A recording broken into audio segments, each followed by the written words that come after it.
Hello, everybody. Oh, I think I'm late.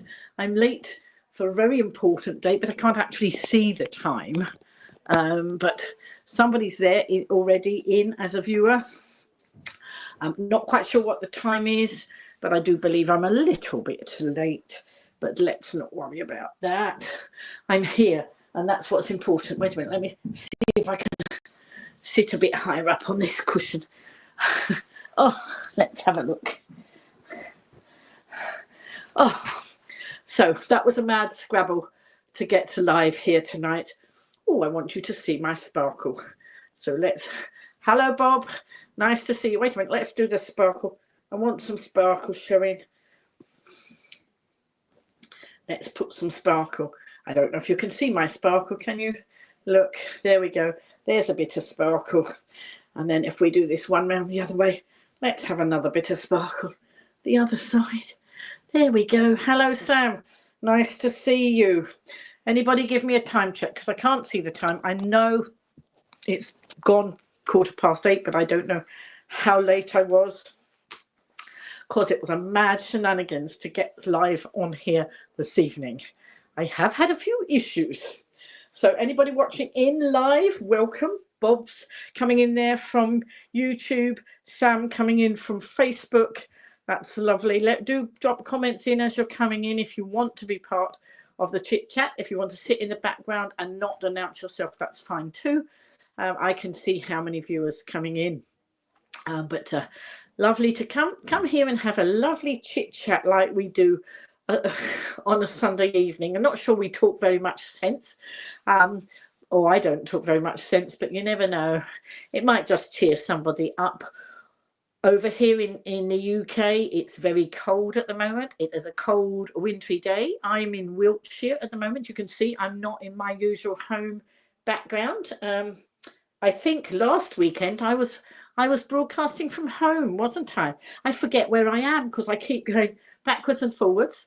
But it is the 12th, Sunday the 12th of January 2025. And I'm coming in here on the live. And if you're here, a big welcome to the live viewers, but also if you're coming in on the replay, pop replay in the comments, and then I will see that you've actually joined and watched after the event, and I will say hello to you if I see you do that. Oh dear, my scarf is all a bit messed up now. It's a long scarf and the shiny bits go at the bottom, but if I put them at the bottom you won't see them, and I do like a bit of shiny, so let's put that up there. You don't live in Europe? No, I know you don't, Bob. Remind me where you are. Over here in the UK, it is quite cold. We've had snow this week. I returned from home. I went home to the Isle of Wight on Sunday, didn't I? Live streamed from home on Sunday, and then I came back to Wiltshire on Wednesday, and I got back here just before the snow. I know that we went out. When did we went? We went out for a meal. Can't remember what night we went out for a meal. And then when we came in, there'd been snow. So, you're in Australia. Right, okay. Jolly good. So it's a bit warmer there than it is here. So, as I say, Sunday the 12th of January, for anybody watching in, I am known as the GoLiveGranny. I do a lot of live streaming. I've done more in the past than I do now, but life changes and things happen.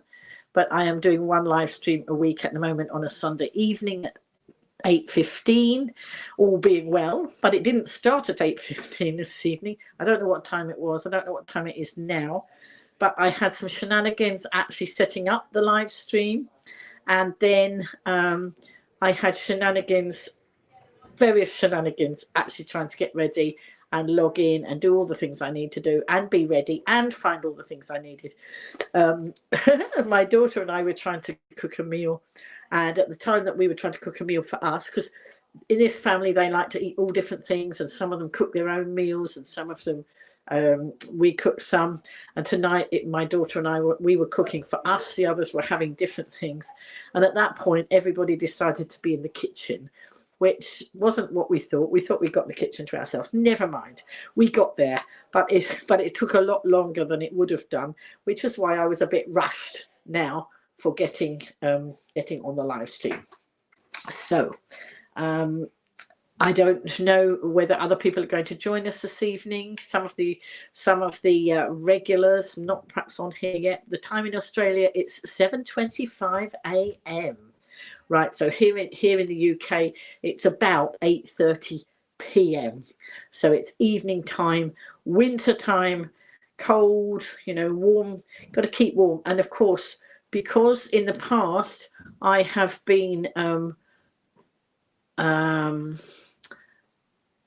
poorly, then not a good idea for me to go get cold. So I'm not doing too much outside. Hello, Susan. Nice to see you there. Susan, could you please share and tag people, because I didn't have much time. I didn't set up that long ago, so people might not have seen that I've gone live. If you could share to lots of the regulars, that would be wonderful.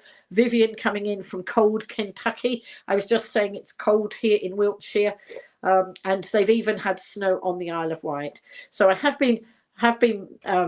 on the Isle of Wight last Sunday when I live streamed. Thank you, Susan. When I live streamed, I was on the Isle of Wight, and now I'm back. And my journey back. Now, my journeys usually have real old shenanigans, but this time, wrap up, absolutely. This time when I came back, there were no shenanigans. No shenanigans, and I don't get a refund because my train was on time. But you know what? It didn't matter. I've still got the journey home. I have to, on that one, I do have to make a claim because I was over an hour late. On the other journey the other way, I was about one of the other journeys, I was about 50 minutes late. So I've got two claims to make. Hello, Heather. Good evening, beautiful friend, Heather's saying, and you are a beautiful friend to me too, from the craft world. And I don't know, Heather, have you seen what's going on in the craft world, or the craft area that we came from?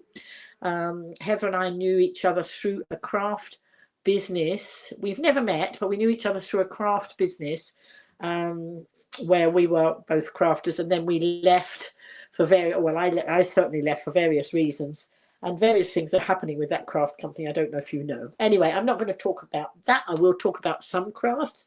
I've got knitting on my bed. I've got boppers on my bed to show you. I've got other things to show you here. I've got quite a few things. You've seen some of the news. No words. Absolutely, Heather. We'll leave it at that. So one of the good things that I want to tell you about this week, on this, look, this was one of my Christmas presents, and it says my way day essentials. And lots of you will know that I have been I've been doing Slimming World. I've been losing weight for over a year, this in here is my Slimming World book. This is my Slimming World book. On the back of my Slimming World book are all the targets. I know that Andrew's been doing some of this. I don't know where you're at, but that was my Half Stone Award. That was Slimmer of the Month, that one. That was Slimmer of the Week, that one. This one I got when congratulations on reaching a new stone zone. So when I went from one particular stone down to the lower stone zone, I got that one. This was my 1 stone award. That's my 2. Oh, that's my 1.5 stone. That's my 2 stone. That's my Club 10. That's what I got when I'd lost 1/10 of my body weight. So that was and I think you get a free week when you get that one. I'm sure I got that. Then I got the 2.5 stone. And then I got Slimmer of the Week again. And then I got the 3 stone award. Now this is just over a year. So when did I start? Let's see when I started with Slimming World. I started on the 14th of December last year. So not last year, 2023. I started on the 14th of December. And by the 28th of December, I got my Half Stone Award. And I got my Half Stone Award when I was here in Wiltshire, weighing in at my daughter's group. Since then, I've taken off, but sometimes I've put back on a bit, and I've gone up and down little bits. I got to my 1.5 stone, and again I did that here in Wiltshire. I got to 1.5 stone off when on the 28th of March. But then, you know, I have wavered. It's not, thank you, Bob. Bob says he's very proud of me. Susan saying that's amazing, well done you. You know, I mean, it's not, I'm pretty proud of myself that I've taken off almost 3.5 stone in just over a year. But it hasn't necessarily been easy. It's never easy, but I won't say, and I'm not beating myself up over any of it, you know, to do that. Even if now I have a week when I put some on rather than take some off, I'm still very proud of the fact that I've lost over 3 stone. I want to do a bit more. I'm not quite sure where I'm going to with this one. Well, I do have a bit in mind, in my head, but if it happens, it happens. And I might change my mind. When I feel comfortable with where I'm at, then I will stop. And they call that a target member. When you get to your final target, I keep making little targets, you know, so rather than have the whole big target of what I wanted to lose, you know, some people lose 5 stone, 6 stone, whatever. I'm doing it bit by bit. So the first target was taking off a stone, which I did. So let's see when I took off the first stone. Let me see. Oh, I took off the first stone by February. Was it February? Hang on, let me see. No. Yes. By February. By March. Oh, yeah, yes. Between end of February, beginning of March was when I'd taken off the first stone. And then by the end of March, I took 1.5 stones. I haven't marked when the other ones came off. I could work it out from the figures in the book. 2 stone was in May, and then I put a little bit on, and then I took it off again. So it does go like that. It's not, you know, it's very difficult to lose every week all the time, but I enjoy myself. I love my food, and over Christmas I did have a little bit of I did go a little bit rogue. But you know what? I went rogue, and then the next week, the next time I weighed in, I had taken off a pound. I'd put a bit on. I think I only put 1.5 pounds on. That wasn't too bad. So the next week I took off a pound. Oh no, I took one. Did I take off 1.5 pound? This week I was hoping. I'm hovering so close to the 3.5 stone. And I nearly got there before Christmas, and then of course I had Christmas, went rogue, didn't mind going rogue, that was okay. And then because you've got to enjoy yourself as well, and I still feel very good for all the weight I've lost. And then this week I was wondering whether I would get to the 3.5 stone, but I didn't. I got to 0.5 pound short of 3.5 stone. So if I work at it well this week, then by the time I talk to you next time, I should have had my 3.5 stone award. If I don't, as I say, I'm not going to beat myself up. It's not something you could do like that. I'm really enjoying the journey and learning lovely new recipes and things. And as I say, my daughter and I, we were trying to do a recipe this evening from the Slimming World thing, and we were going in the kitchen we were having a cauliflower curry. We were going in the kitchen to do that, and then suddenly everybody in the household except the daddy all arrived in the kitchen, all doing different things. It's a big kitchen, fortunately, but all arrived doing different things. You know, somebody over here doing something, somebody over there doing something, somebody pushing a balloon through the kitchen, because that's what happens, you know, when families get together. It didn't land in the vegetable, in the cauliflower curry, fortunately. But you know, I sit there and I think, oh my goodness, family life. When I'm home, it's so quiet. You know, so it's actually quite nice. I mean, sometimes you think, well, I really don't want this going on around me, and sometimes you think, well, it is what it is, and it's nice to have company. So Anyway, we got there in the end, but that was what delayed me a little bit, because so many people arrived in the kitchen. We have had a little emergency in the family today.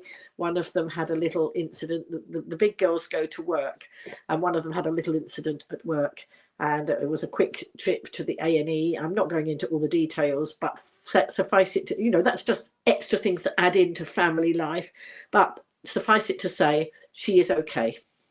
She is okay, and although there was a little bit of damage done, it's not major, and we're just keeping an eye on her for 24 hours, and I'm sure she will be fine. Just a little bit shaken up, but it's fine. So they if you hear lots of noises going on, they are out. They were doing something in the loft that's over there. They've got different bits of loft in this household, and on the landing there was a loft that they were putting Christmas away. So Christmas finished, time to put all the things away in the loft. Now it makes me laugh, and it makes me go back to when I was married to my first husband, and I was talking to my daughter, and I said, but you're doing the Christmas, you're getting Christmas into the loft, and it's only January. And that refers back to her daddy, my first husband, who, we had a loft where we lived, and the Christmas stuff was supposed to go up there.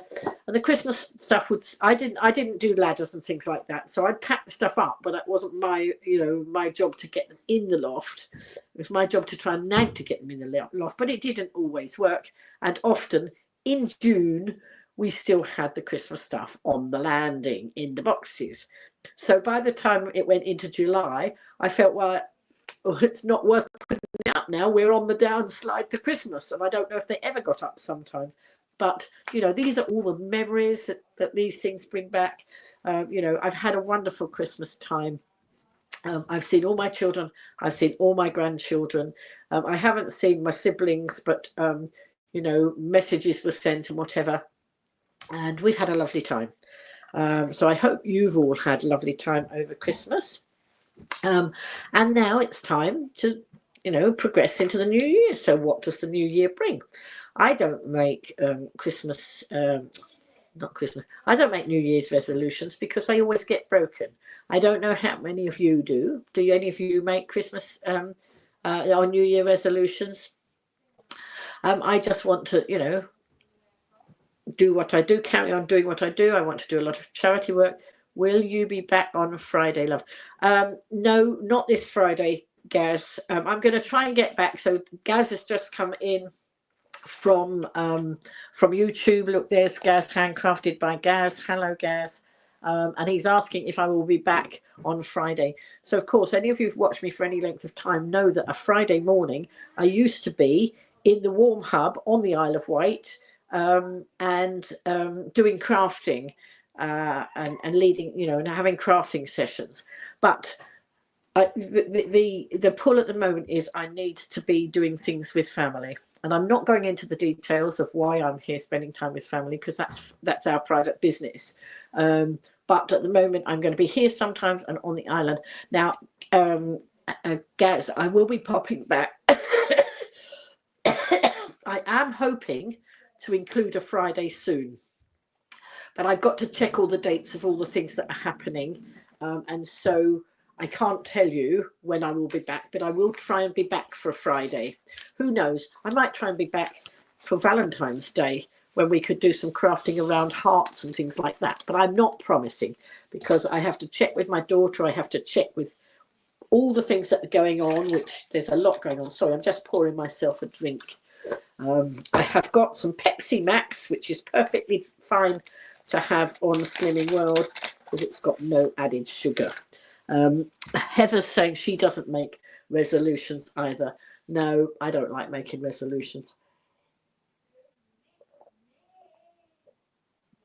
Oh, that's nice.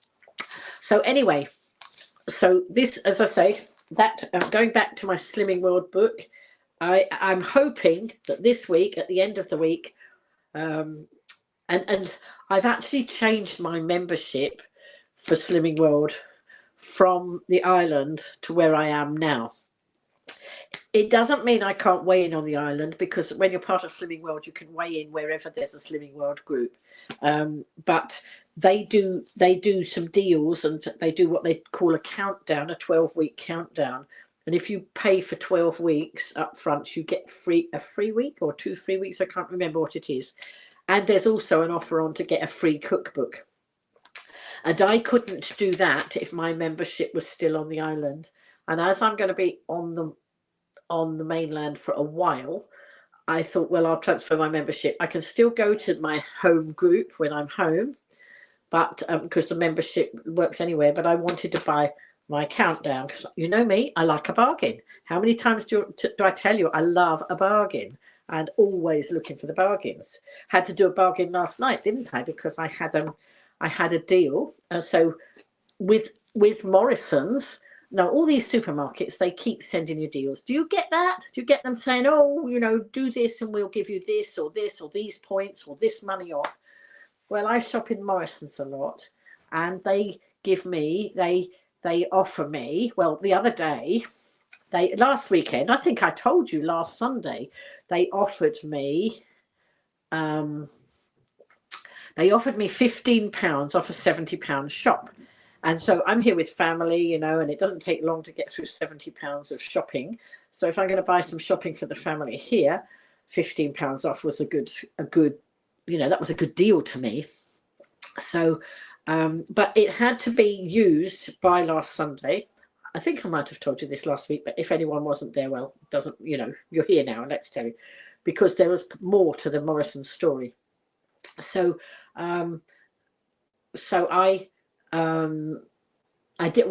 it had to be click or collect or delivery by Sunday. So I was doing the order late on Saturday night, and you couldn't get a delivery. All the delivery slots had gone for Sunday. So we were doing click and collect, because there's a Morrison store very near, and my daughter was quite happy to you know, collect the order. And so that's what we tried to do. So I got all the shopping in. It was all it was very much late in the evening, trying to get all the things we wanted in the basket. I just put a lot of stuff that we have every week. You know, there's loads of stuff that we have every week. You know, the tomatoes, the cucumbers, and we get through loads of fruit here. We get through lots of salad stuff and that sort of thing. Yogurt, plain yogurt is good for Slimming World. So loads and loads of things like that. So it didn't take long to fill the basket up. And I'm watching the clock, because Morrison's only give you an hour. Once you click on the basket, you've only got an hour before you lose the slot. You know, if you've just chosen the slot, and there was only one slot for click and collect. It was between 10 and 11 on Sunday morning, which suited my daughter. She didn't mind. So I did all this, and we were trying, you know, I was asking my daughter, what else do we need? Anything particular, whatever. Anyway, we got to the end of the basket, and I went to add the voucher in, because you have to get the voucher code and put it in. Went to click on it, and it wouldn't accept the voucher. Now, I'm not good. If they're offering me, you know, £15 off, and then I click and it doesn't take £15 off, I'm not going to do the shopping. We weren't desperate for the shopping the next day. I mean, we would have been needing shopping the next day or two anyway, because of the family. You know, they get through a lot of food. There's six of them and one of me. That's 7 of us. So I wasn't going to do. I said to my daughter, I'm not doing this. They're not giving it to me, so I'm not going to do it. So I didn't do the order. But I was so peeved, and I think I'd probably told you this last week. I was so peeved that I sent them a message. Once I could find where you found the form to make the complaint, which wasn't easy, but I found it. I sent them a message, and I went to bed. And I was thinking, oh, I'll probably have to wait a couple of weeks to find out. Wow, no. In the morning, I'd had a reply. When I woke up, I'd already got a reply, and they were saying to me, here's a £15 voucher. You like my ears? I have been to I've been to the Florida Disney, whatever that one was called, and I've been to Disneyland Paris. But I think I bought these locally on the Isle of Wight. So there we go. People like to see things on my head. apparently, apparently if I don't have anything on my head, people say to me, oh, where's your ear poppers, or where's your whatever they are. I have, of course, been wearing these ones and these ones.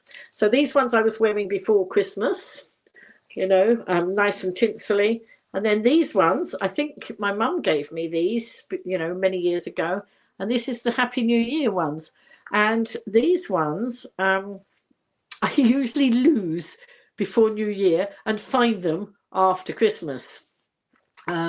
Disney World is in Florida. We'll be going there for 2 weeks this year. Yeah, that was hello Tracy, nice to see you.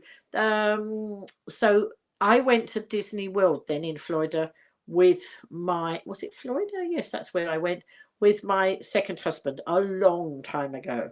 I have been wait a minute, I'm trying to think how long I've been on my own. 14. I can't remember when we split up, but I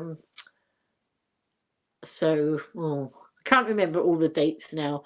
But he and I went to, we didn't have children with us, we just went to Florida because he was in the travel industry and we could, and I enjoyed it. But that's all part of my ancient history now.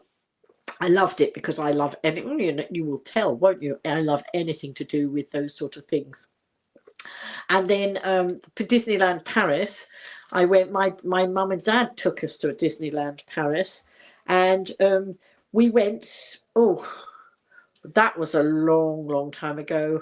And my dad paid for, he paid for us all to go. Unfortunately, my daughter wasn't able to go because she had committed at that time to babysit for somebody.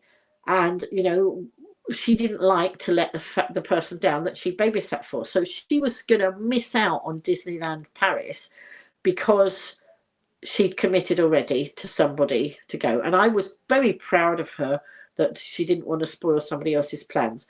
So we all took off, leaving her behind to do the babysitting.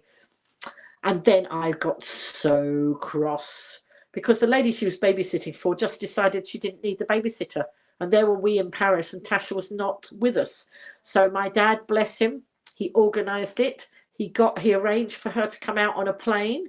Obviously, it was more, I think, the price had gone up for whatever. It didn't matter. My dad was a superstar. He arranged for her to get on a plane to join us, and then he went out to the airport to meet her and got her back to join us. So she did join us in Disneyland Paris, and that was fun. Long time ago, but some happy memories from that. So that was nice. So anyway, I forgot what I was saying before. Before you mentioned Disney, but you save up for 3 years to go. Oh yeah, because they're expensive, aren't they, these holidays? When we went to Florida, we got it very much reduced because my second husband was in the travel industry. I'd never much traveled anywhere before I was with him, and then I did my first long haul flights. I'm not a great plane traveler, but when there were some opportunities that were very reasonably priced, I took them up. But this year I'm taking my family to Butlins because they treated me as a surprise for my 73rd birthday. I thought I was just going to my daughter's. She picked me up. She and the children picked me up from Southampton, and I thought they were going to drive me to their home.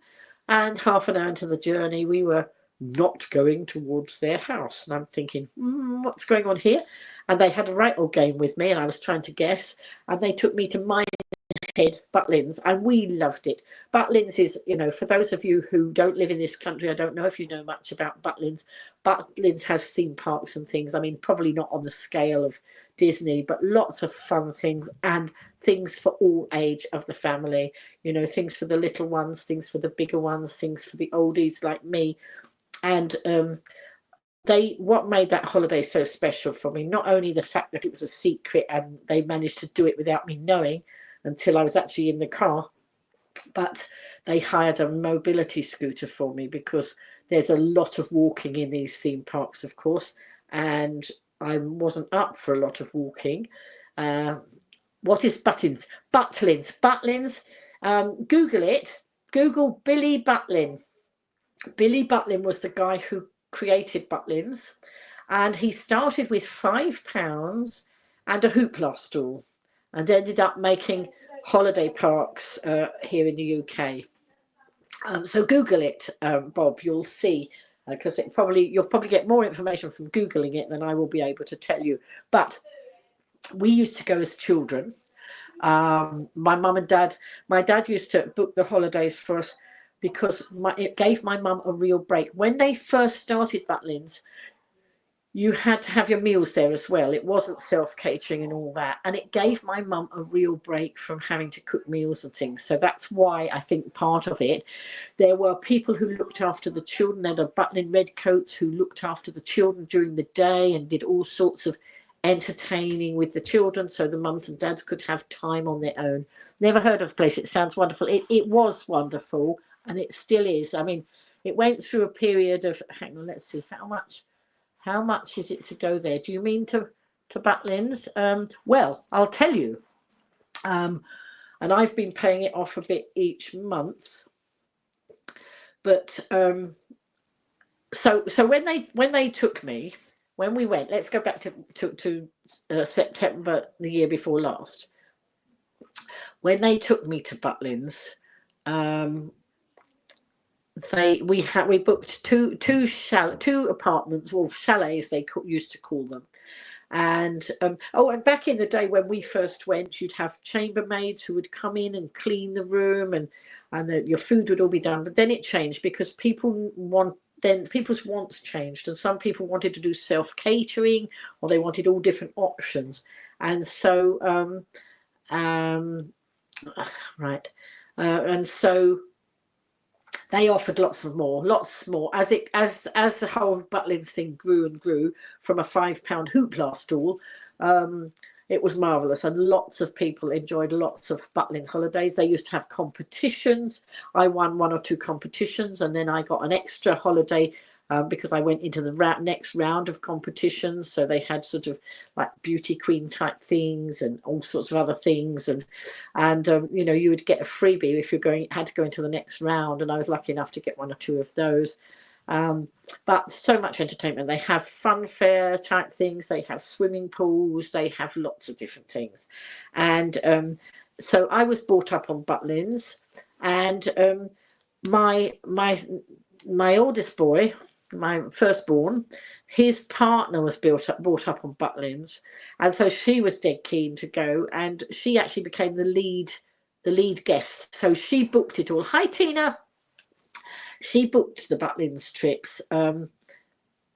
She booked it. She coordinated it all, and they got some really good deals. There were some very good deals going on, so they got a very good deal, and so we had a marvelous time. So I was there with my 3 children, their partners, and 2 of my children have little ones, and so I had my 6 grandchildren all there, and it was amazing. And as I say, they hired me a mobility scooter, which meant I didn't get tired. I think I would have been wiped out on the first. We were there for 4 days, and I would have been wiped out on day 1 with the amount of walking you have to do. So it was absolutely wonderful to have a mobility scooter. And so what I did, I'd leave the chalet, we'd get to the where all the fun bit happens, away from the accommodation and into the centre of the park, and they'd have buildings and all sorts of things going on there, and the fun fair was near there as well. So it meant I could come on my mobility scooter, and if we were in watching some shows and things, I could park the mobility scooter over there and sit here. The kids could go off wherever they wanted to and come back, and I was sitting in a central place. So it was marvelous. And so that's what we did, and then I could get on the mobility scooter and go out into the fun fair and watch them from there.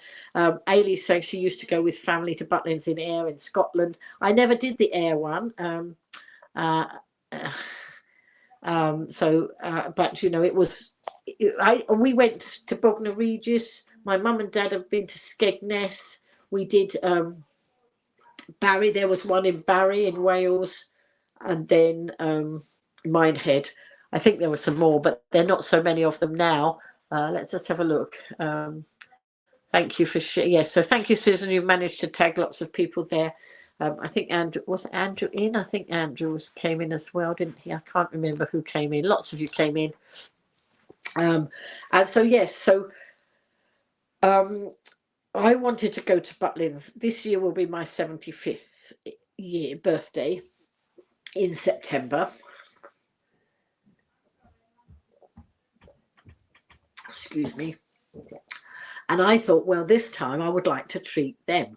And last year when we were there, they had some really good deals if you booked on for the next holiday. And I wanted to do it, but we couldn't coordinate it all when we were there. But then there was an offer going on until a while after we'd been. There was this offer on for a while, and if the same person who was booking, so the lead booker, so that was my future daughter-in-law, she got a big discount already because she'd already booked for us this time. So I said, look, I'm happy, I'm willing to foot the bill because the deal came out so well. I mean, I don't have a lot of money, but this, you're talking about a holiday that was over about £2,000, and for 13 of us, or no, 11 of us, it's cost less than half of that. And so basically I paid up some. I've been paying it off monthly, and I've almost finished paying for that.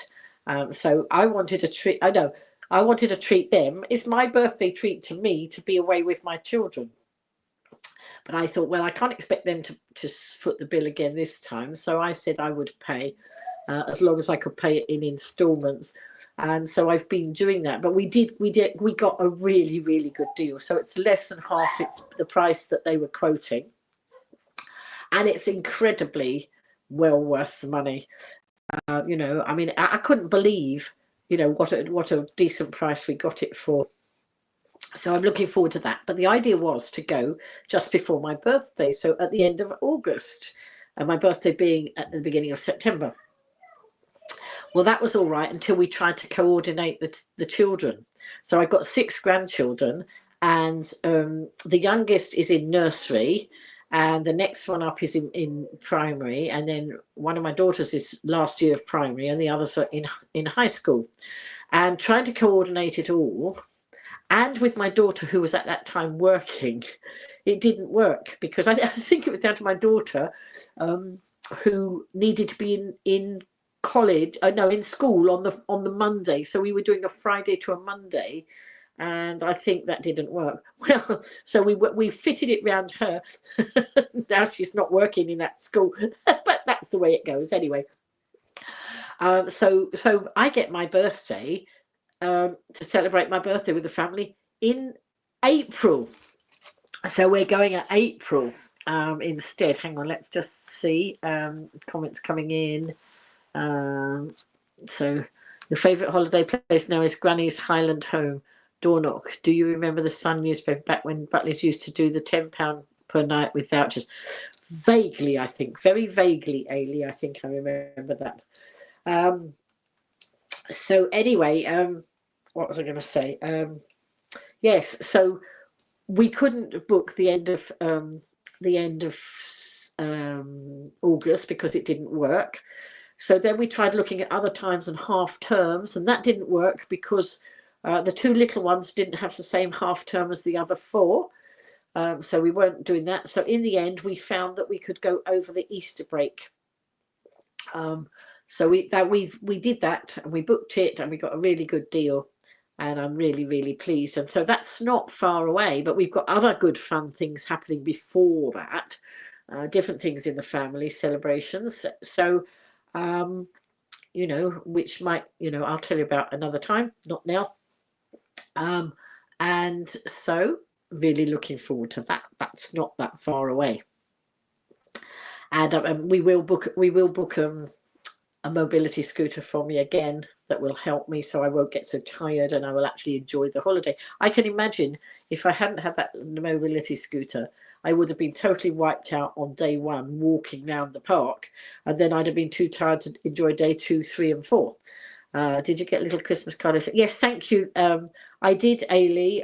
I went home. I unwrapped the present you gave me because it was at home. I'm not at home now, of course. So I did enjoy it. Thank you very much, Ailey. That was very kind of you. So yeah, so we have a holiday to look forward to. So that's, that will be fun. But oh yes, so anyway, what was I saying? Before that, I was showing you my boppers. That's right. So this was what I wore before Christmas. Then the New Year came, and this year I managed to remember to find the New Year boppers before New Year got here, because as I say, in the past I would look for them before New Year and not find them because I'm not that organised, and then find them the week after New Year. So this time I made sure I got them and I took them with me to my daughter's house. And then I decided to wear them both together because I thought it looked quite fun. So I went to the coffee morning the other day like this. I think I embarrassed my daughter, but I don't care. And then somebody said, oh, I know that somebody had missed me wearing my boppers. They said, oh, I think it was somebody on my journey home. They said, aren't you the lady that wears the things on your head? And if you'd been watching my return from... So I went home on Sunday to where I live, and I came back here on Wednesday. So I did have to, I think I was an hour late, more than an hour late going home. So there's a refund to be claimed there. Coming back, I was on time. No shenanigans at all. But lots. Hello, Steve is in the house. Window cleaner, Steve. Maybe I've got some windows that need cleaning, but I think you're too far away.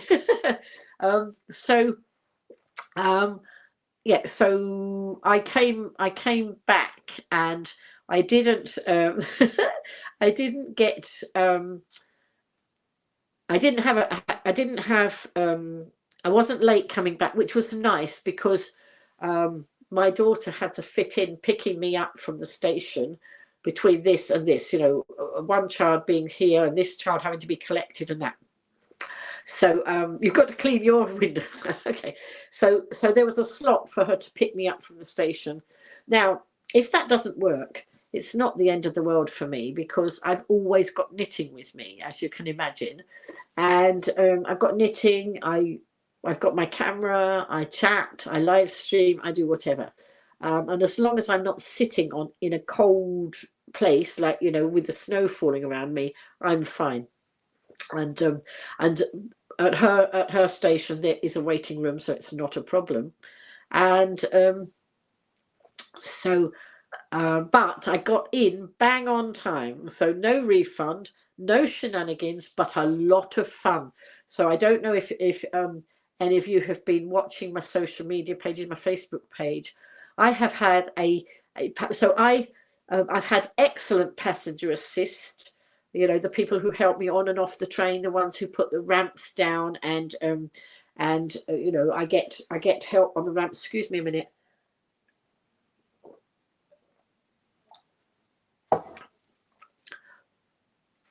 I did stay warm. I did absolutely stay warm, Steve. So that's right. It was at Portsmouth, Portsmouth and Southsea, when I came through the ticket office and I was chatting to the guy. I'd got enough time. So I got on the hover. I did the hover, got the taxi from home to the hovercraft. The hovercraft left on time. And then I got the hover bus around to Portsmouth and Southsea station. And when I announced myself at the station, you wore 14 layers on Friday and -3. Oh my goodness. Well, there you go. And I'll come to the smoothie hats in a minute, Ailey. Let's just have a look. I'm just trying to see yes, I have stayed warm. I put layer and layer and layer, and I haven't been out too much in any, sitting anywhere in the cold. But it was when I was coming back, and I got off the hover bus, and then I come round the corner to Portsmouth and Southsea station. And at Portsmouth and Southsea, you go in through the gate, and then to get to the platform that goes to Wiltshire, you have to go up in a lift and be on the platform up there. There are some other platforms on the level you come in at. So anyway, I went through the gates and I said to the guy, I need to get, you know, I want the passenger assist. And I said, he said, so I said, I need to go up ready for the passenger assist. And oh, that's right. He said, go around the corner and there's a lift and up you go. I said, I know there's a lift. I said, I come through here regularly. I didn't say it like that. I said, you know, I said that I come through here regularly. And then he said, are you the lady that had these up? You know, he referred to my silver boppers. And I said, yes, that was me. Because I think at this point I didn't have them on. And the reason I didn't have them on, because it had been very windy. And if the wind is blowing and you're, you know, trying to negotiate trains and buses and hovercrafts and luggage, if you then got to hold your head and hold the things onto your head as well, that's a no-brainer. So I took them off and they were in my bag. So I got them out and showed him, yes, these were my boppers, silver boppers. Wait a minute, it's all yours. A travel photo. Oh, you sit. Hang on. What? We love that hat. Yes, you mean the silver bopper. So it's two boppers. Look, it's two. So you've got the New Year one and the one that I wore for Christmas.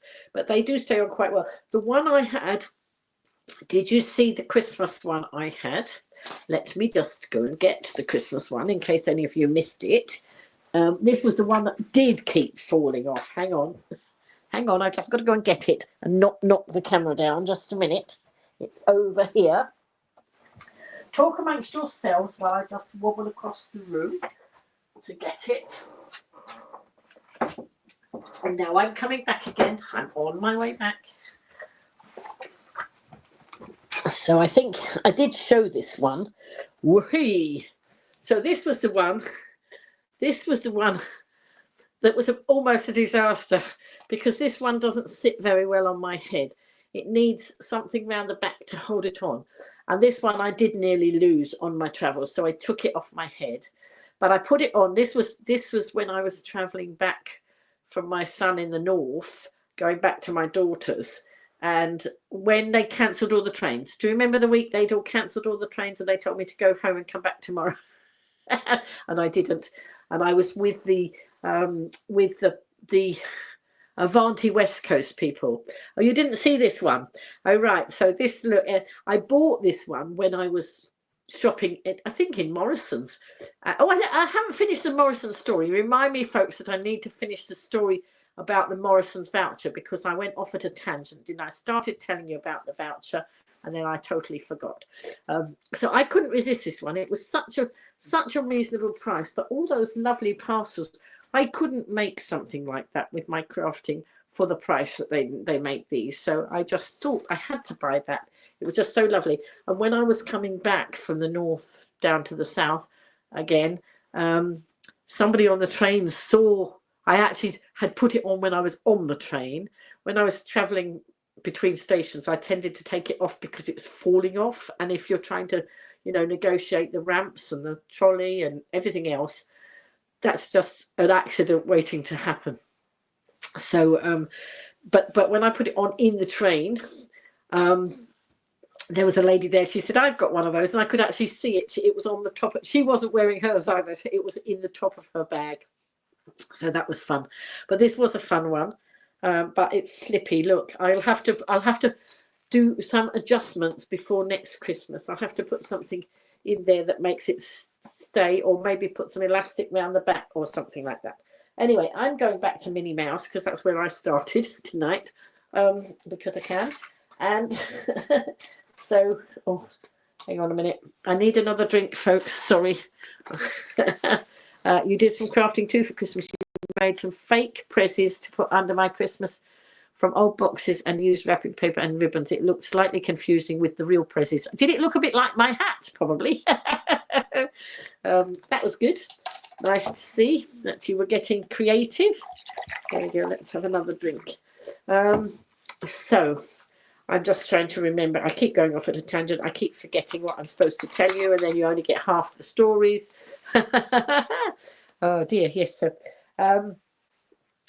So when I was coming back on Wednesday, I was chatting to the guy at the gate where you come in. And I knew I'd got 15 minutes before my train. and I'd only got to go round the corner and up in the lift, so that was only going to take like a few minutes.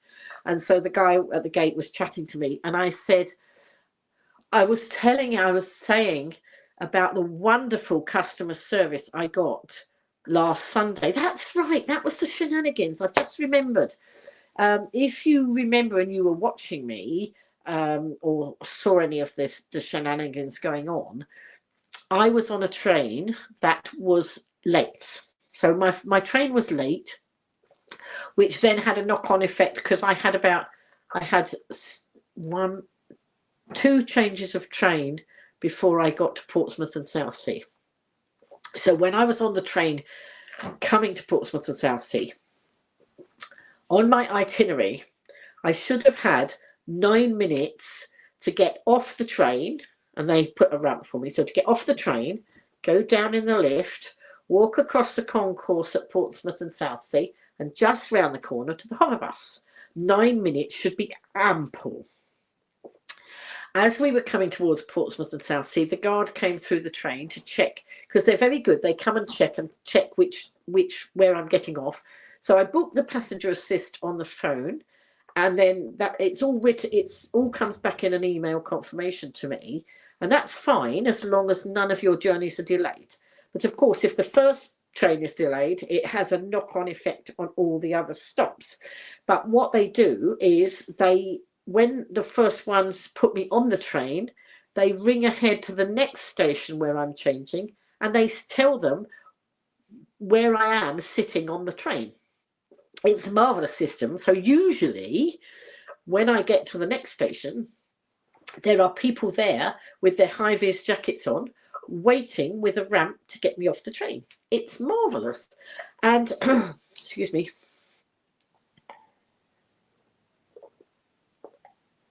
Oh, I got a bit of a frog in my throat.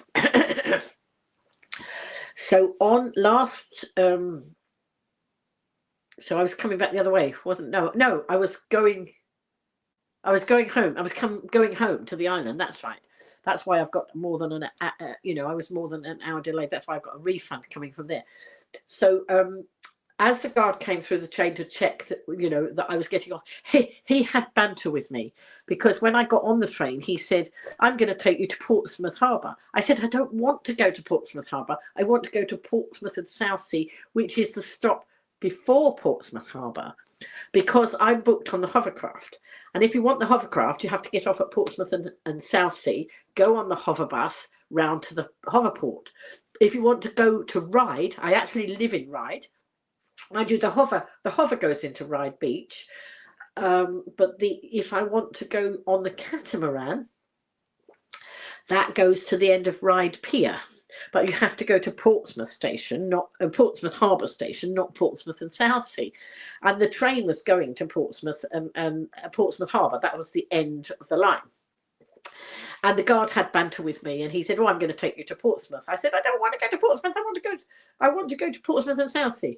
So we had this banter already, and and it's such fun. It makes journeys and life in general so much nicer if you can have banter with the people on the way. And so when he came through the train, I said, "This train's running late, isn't it?" And he said, "Yes, it is." I said, "How late's it running?" And he said, "It's running 8 minutes late." Well, I told you there was a 9-minute change from getting off the train round to the hover bus. Was 9 minutes originally on the original itinerary. There was no way if you take 8 minutes off of that, that's 1 minute. There's no way I could get off the train, along the platform, get to the lift, get down in the lift. You might have to wait for the lift to come up. Don't forget, it might be there or it might not. Got to go down in the lift, walk across a concourse, wait for the traffic lights to change as you come out of the station, because you've got to wait for the pedestrian, otherwise you might get knocked over, and then you've got to do all that and get round. I couldn't do that in 1 minute. Even if I had my superwoman cape on, I couldn't do it. I knew I couldn't. So I said to him, I'm going to miss the hover. So I didn't moan, because I've been at death's door 2 years ago. Missing a hovercraft is not life-threatening. It's not the end of the world. A bit. You know, I wanted to be home, but it wasn't so much. Oh, I must be home. I must catch it. And I looked up. So he'd gone. He had said, "Oh, I'm going to miss the hover," and he was walking through the train and carried on his merry way. He said, "Oh, I'm sorry about that." He couldn't do much about it. Well, I didn't think he could do much about it. Ha ha! Wait and find out what he did. So then he was coming back the other way, and while he was gone, I looked up the timetable to see when the next hover was, because they didn't seem to be on the normal timetable plan, and that was, of course, because it was still on the Christmas timetable. So I looked it up, and it was the 5th of January. It was the last, I think it was whatever day it was. It was the last day of the Christmas timetable. So that's right. Yes, it was last day of the Christmas timetable. So there was one more hovercraft that evening, and I thought, well, I'll be there in time for that. That's not going to be a problem. I'll just have to. And it was, normally they run. Sometimes they run on the half hour. Sometimes it's just on the hour. So I didn't mind an hour, but then it was going to be an hour and a quarter. And I thought, oh, okay, it'll be what it is. And so I was resigned to that. And so he came. That's right. So there was not another one after that. So it wasn't the last one that I was going to miss, fortunately. They usually run a bit later in the evening, but of course it was the end of the Christmas period, so they were not running as late as usual. Timetabled as late as usual. So anyway, that was how it was. And then he came back through the train, and he was on the phone, and I heard him say, "Oh, well, we've got Lynn on board, and she's going to miss the hover." That, and then he was gone. He was talking about me to somebody else, which is fine. I didn't matter, but I was trying to work out what he was doing, and I thought, he's trying to hold the hover for me. Anyway, he came back, and I said, "Oh, I bet you couldn't hold the hover, could you?" He said, "No, I couldn't." But he said, "Never mind." He said, "We're going to put you in a taxi." How good was that? My good. Oh, do you know, it's so nice when you I think when you pay it forward to other people, and then somebody pays it, does something like that to you, it's just so nice. I don't do nice things to other people so I get a reward, but sometimes it has a knock-on effect. I was absolutely made up. I was so thrilled. And so I thought, well, I wonder if there will be a taxi there. I wonder if this will work. So the guard on the train, obviously he couldn't come with me because he was going on to Portsmouth Harbour, but he handed me over to a chap. So he was Great Western Railway, and he handed me over to the passenger assistant at Portsmouth and Southsea Station, who I didn't know who he was. I didn't know his name because all this happened so fast. I had to get quickly down to where the taxi was. So I didn't have time to stop and ask names and things like that. But I have since found out from my social media, people have tagged me, and I said, oh no, I know. I asked when I was coming back this way. That's right. When I was coming back again, when I was at Portsmouth and Southsea this time, I was speaking to the passenger assist guy, and I said, "Oh, one of them was another Steve. Steve, just listen. Yes. So when I came back this way on Wednesday, I'd been talking to the guy at the ticket office. I said I'd got 15 minutes, didn't I? So I then went up to the platform. Now there's no waiting room at the platform. That platform at Portsmouth and Southsea, and it was blooming cold. But I thought, well, I better get up there, because if I'm not up there, I'm going to miss the train. So I got up there, and it's a bit of a stupid station because the lift is here, and the passenger assist kiosk is right at the other end of the platform. So anybody with mobility issues has got to walk right down the platform to get the passenger assist that they need to help them because they got mobility issues. Duh. Who thought that one out? Anyway, I went up there and then I started chatting to the guy who happened to be called Steve. Steve, the passenger assist guy. So I said, well, I told him what happened on the, you know, on the way going home, and how the guy with the big hair, and I'll call him the guy with the big hair, he was so easy to identify because he had big hair. And I took a photograph of him, and people have identified who he is. But the guy, the Steve, he said, oh, that's Mark. And it turns out Mark is, I think he's the, oh, what did they call him? I forgot what his job title was. Anyway, so Steve that I was talking to when I'm now, so I was now on the platform at Portsmouth and Southie, and I said, you know, it's really silly having this kiosk right the other end from the lift. I said, and you got no waiting room here, it's jolly cold. And he said, why don't you sit in our kiosk? Wow, wasn't that nice? So I said, all right, I'll leave Navy Nora on the platform, because it was, the kiosk was a bit small. So I left Navy Nora just outside the door, and he let me go in and sit, and I promised that I wouldn't touch any buttons because there were all these screens in front of me of all train things and bits of platforms and all the views and everything. And I said, I promise I won't touch anything. And I didn't touch anything. And I was really grateful. So what had happened when on the Sunday when I was going home, I'd you know, Mark looked after me, and he got me down to the outside the station, and there was one taxi there, and it wasn't a saloon taxi, which would have been better because my Navy Nora is my walking thing, and you have to, it fits much better into a bigger vehicle, so you sometimes have to tip the thing. I put bungee straps around it so everything doesn't fall out of it. You displayed tremendous restraint to not push buttons. I did, didn't I, Heather? I know it was so hard not to push the buttons, but I thought I better not. Someone who worked that out probably knows nothing about mobilities. Absolutely. And it's something, Heather, that I'm going to feed back to them for future. I'm not quite sure whether they can do anything about that now. But, you know, some of these things, some of these stations are built in the most stupid way, where they don't do the joined up thinking of all these things for people with mobility issues. I mean, you know, mine's not too bad, but people with, you know, I mean, anybody who'd been walking on crutches, my goodness, that would have been a nightmare. They would have had to sit down on a seat and send somebody to the passenger assist to help them. So anyway, it doesn't matter, because that night, you know, Mark got me to the taxi, taxi driver, and he tried to get my trolley in the boot. That didn't work. Of course, don't forget the numbers, the time's ticking down by now. By the time I was doing this, there was still 10 minutes to catch the hover, but I would have missed the hover bus that took me round to the hover port.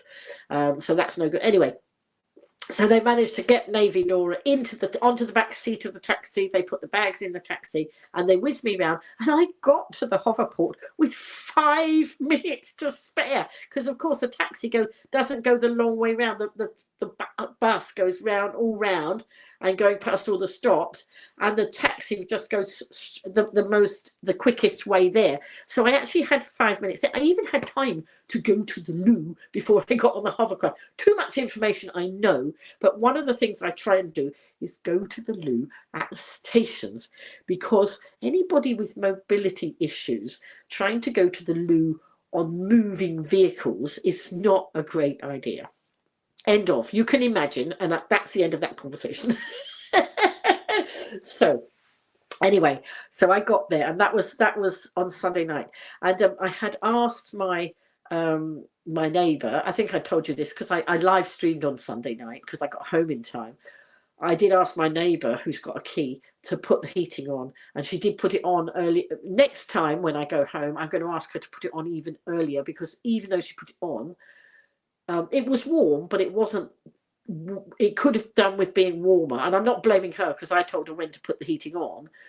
So next time I will tell her to put it on for a lot longer when I go home. At least I had some warmth. It was great. And so I got home, and then I live streamed that evening, didn't I? So you did have a live stream last week. Let me have a look. So you go to the loo every opportunity. Yes, Heather. It's wait a minute. So right, someone. Oh no, Steve's saying he reminds you of the Hair Bear Bunch cartoon from the 70s. So Steve's talking about Mark.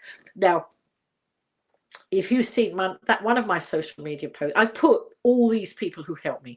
I always put them out on social media, and I tag the bosses. I tag the railways that they belong to, because I think it's so important that we praise where praise is due, and not enough people do. People are quick to complain, but they're never that quick to praise, and I always want to do that. So when I take the pictures of these guys, I say, can I take a picture? Can we have a selfie? I have to be very quick with the selfies, otherwise I hold the trains up if I'm not careful. So we're quick with the selfie. Sometimes it might be just them putting the ramp down if I don't think I've got time to do the selfie as well. Or, you know, I stand in front of them like that, but we don't always have time to pose. So I say it's so that I can tell your bosses. So anyway, that picture, the picture that's got Mark in, so Mark with the hair, and then the guard on the train, so you can see them both in the picture with me as well. That has had over 100, I think 130 interactions.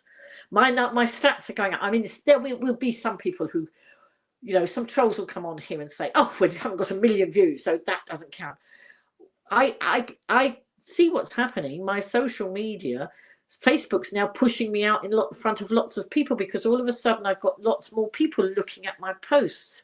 And, you know, and I've had 134 people interact with that one post, which for, you know, for some of these gurus is nothing, 134. But for people like me who are just building a bit, it is, you know, and I just think, oh, all these people, you know, that's fun. So anyway, let's see what Ailey's saying. She started home shopping online with Asda, but tomorrow you're going back to your normal routine shopping with local farm foods because you was over shopping and spending far too much money with online. Yes, you have to be careful. I think it was temptation of choice, so much to pick from shopping on. Whoops, hang on, I've lost it. Where did it go? Online shopping, I think it was the temptation of choice, so much to pick from shopping online. So I wouldn't advise anyone to shop online. I do, but I shop within my budget, you know. But if you know when to stop your shopping list and get only what you need, then online shop. Yeah, that's it. It has to suit you, doesn't it? Steve saying, Heather, I'm always knocking on my customers' doors to use their loos, as I get a lot of cup of tea offers in the cold weather. Oh, how do we always end up talking about toilets on this? I'm not quite sure, but never mind. It's something we all need to do. So, you know, the Hair Bear Bunch was a great show, says Heather. Those were the days. Top Cat 2. Yes, says Heather. See, so many great ones. Kids have no idea these days. No, they don't. I watch what some of my grandchildren watch, and I just think, give us the old days back, you know. So anyway, so where did I get to? Yes, so I could not fault that at all. That service, that was amazing. Steve's saying it's true, Lynn. I might need another bucket or a Portaloo. Absolutely. And of course, at Portsmouth and Southsea, there is a disabled loo right near the where you come in the ticket barrier. And what I didn't say before, when I said I was talking to the guy at the ticket office, and at the barrier, and he was the one who said, oh, you had silver boppers on. I knew that I got enough time to talk, but I also knew I got time to go to the toilet. And he was going to open the door with his radar key, but I said, oh, it's all right. I've got a radar key. Somebody gave me a radar key years ago when I first started Shenanigans, and when I was traveling across London to my daughter when she lived in London with her family. And there were so many Shenanigans then. It was even worse because I was traveling. I was going to Victoria, then I was having to go down on the underground and across. And it wasn't until she said, Mum, if you come into Waterloo, I could actually go out on a mainline train without even changing levels. I could stay on the same level at Waterloo Station, the mainline station, and come in to near where she lived on the mainline station rather than use the underground. And that was amazing. And then, of course, I'd had issues with trying to get into toilets that weren't big enough when you've got a trolley and all that sort of thing. And one of my online people watching back then sent me a radar key so that I could actually get into the disabled loos. So that was, I could remember one at Victoria. That's right. So I'd got a suitcase. I wasn't using a trolley at that time. My mobility was obviously a bit better than it is now. And so I wasn't using a walker. But I'd got a case. And there were two, at Victoria, there was a disabled toilet, but I didn't have a radar key at this time. There were two ladies' toilets. So you first had to go through a turnstile. But actually there was a little space to push your suitcase under the turnstile.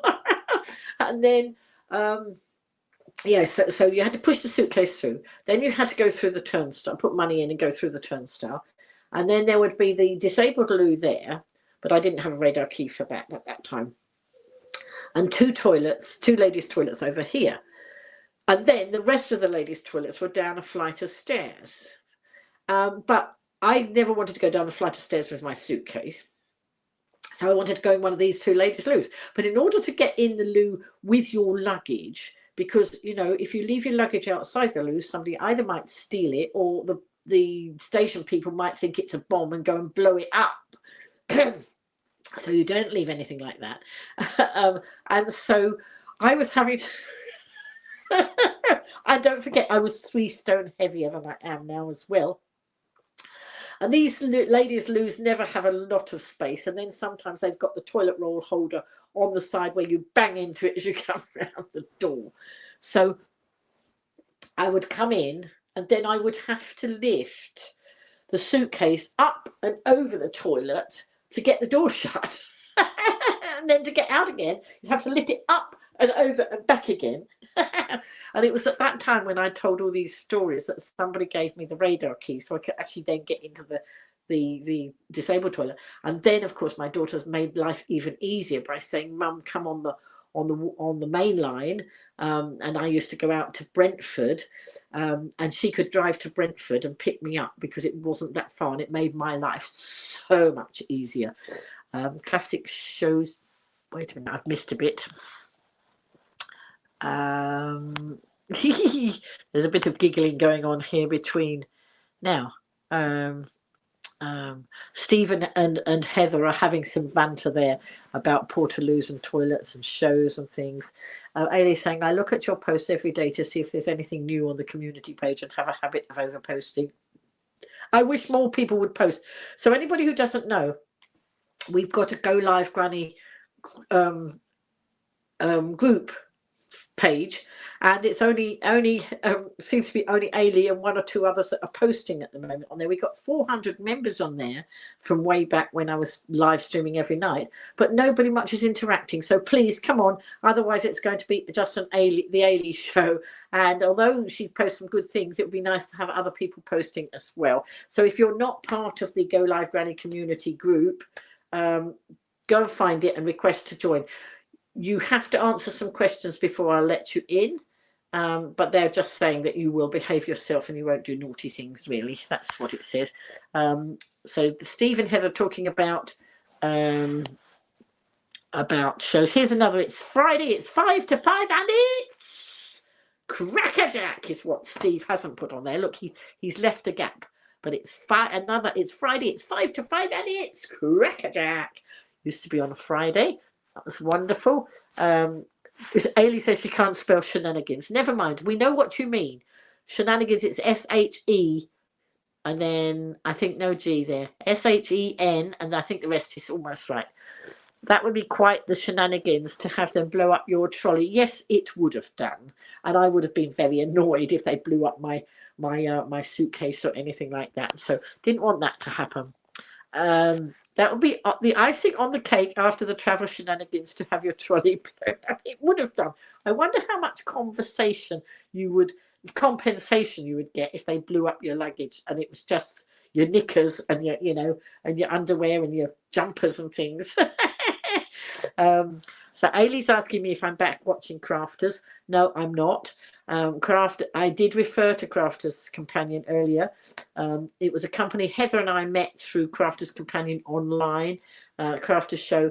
Then some things happened that I didn't approve of. They treated some of the demonstrators badly, and I left, and I never spent another penny with them. I am not going back to Crafters, but basically the company went into administration the other day. They'd been bought out by other people. Sarah was no longer the main person. She set the company up, Sarah being one of the dragons from Dragon's Den in the UK. She's now bought the company back and she is doing a rescue package. But I'm sorry, the damage has already been done. I don't want to go to a company that did that in the first place. So that's not going to happen, Ailey. And you know what? Since I've not been watching all those crafters shows, I've spent much less on craft items. Having said that, I've got some craft items here to show you that I have bought. So Steve, there we are. There he's saying, Cracker Jack! That's what he said. That's what... Ailey's saying, think I will call the community share page Granny Scotland. But I'm not in Scotland, so we can't make it just Scotland based because we're all over. So we can't just make it Scotland. So I know you're in Scotland, but I'm not. So we have to include everybody. And of course, we've got people in the States and people in Australia. So we're going to have, you know, so if any of you want to come into that community and have little chats in there in the week, we could do that. I also have something coming shortly. I am in the process of sorting out a new website, and there is progress on that. I know I've been promising that for a long time, but you know, it wasn't in a place where it could be done, or you know, it wasn't. It was time consuming, and so we've had to wait. But it is not far away, I don't think. So we will be looking at having the GoLiveGranny website again. We had it before, but it wasn't really what I wanted. We're going to have, you know, let watch this space is all I'm going to say on that one.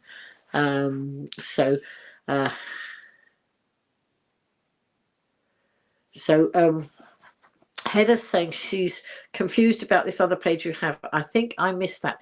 So if any of you watching could put a link in to the it's called the GoLiveGranny community page. Search that. It's a Facebook page. So Heather, I don't know if you do Facebook, don't you, Heather? Oh, Granny Scotland is always all right. Anyway, so Heather, it's GoLiveGranny community page, and if anybody could drop the link in, if not, I'll find the link and send it to you, Heather. But I can't. I'm not going to try and do that on here now because I'll probably make you all disappear. And I don't want you to disappear yet because I'm not ready to stop talking. I should be, shouldn't I? Never mind.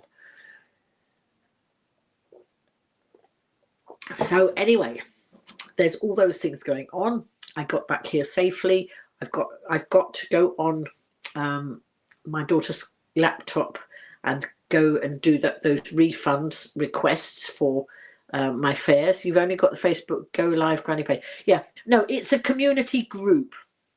It's a group, Steve. So if you can search it, if not, find me and drop me a message. Find me on Facebook and drop me a message, and then I can send you the link to it. Okay, but I think it would be nice if we could make it a bit more fun in that group during the week.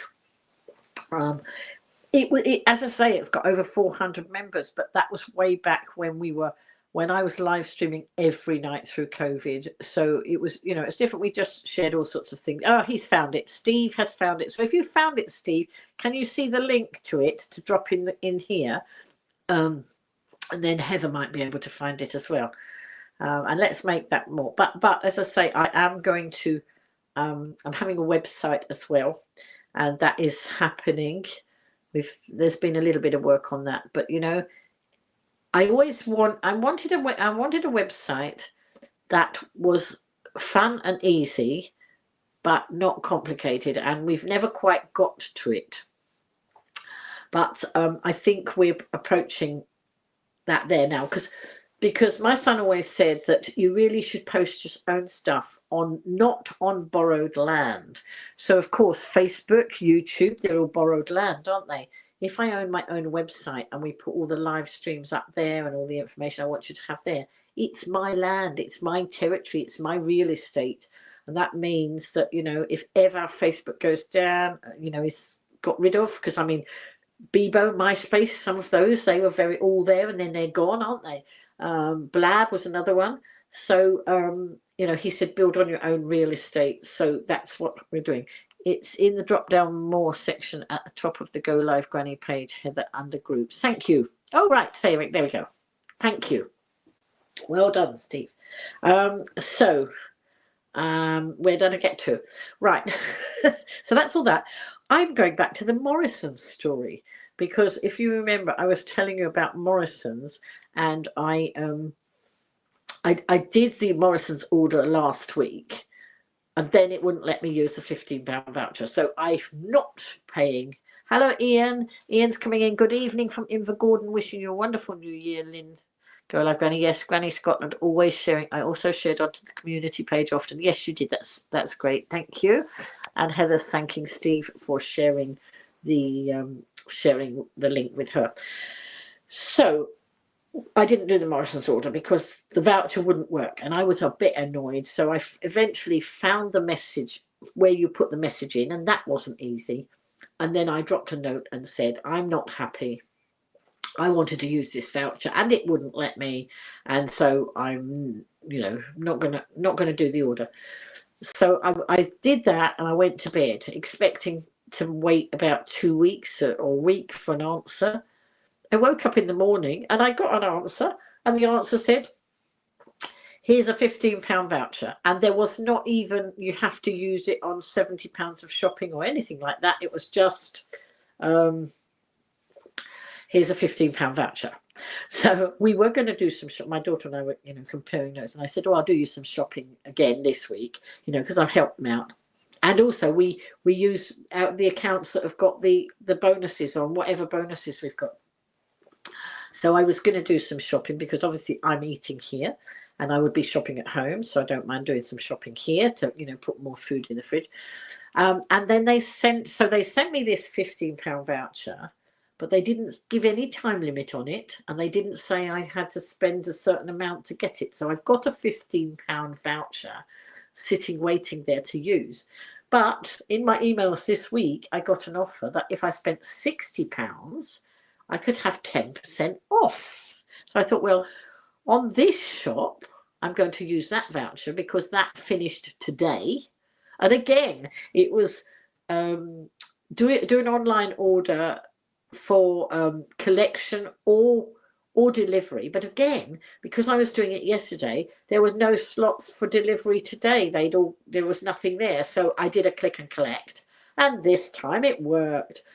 So I did a quick shop last night. My daughter was going out anyway today, so it didn't matter for her to pick up the shopping.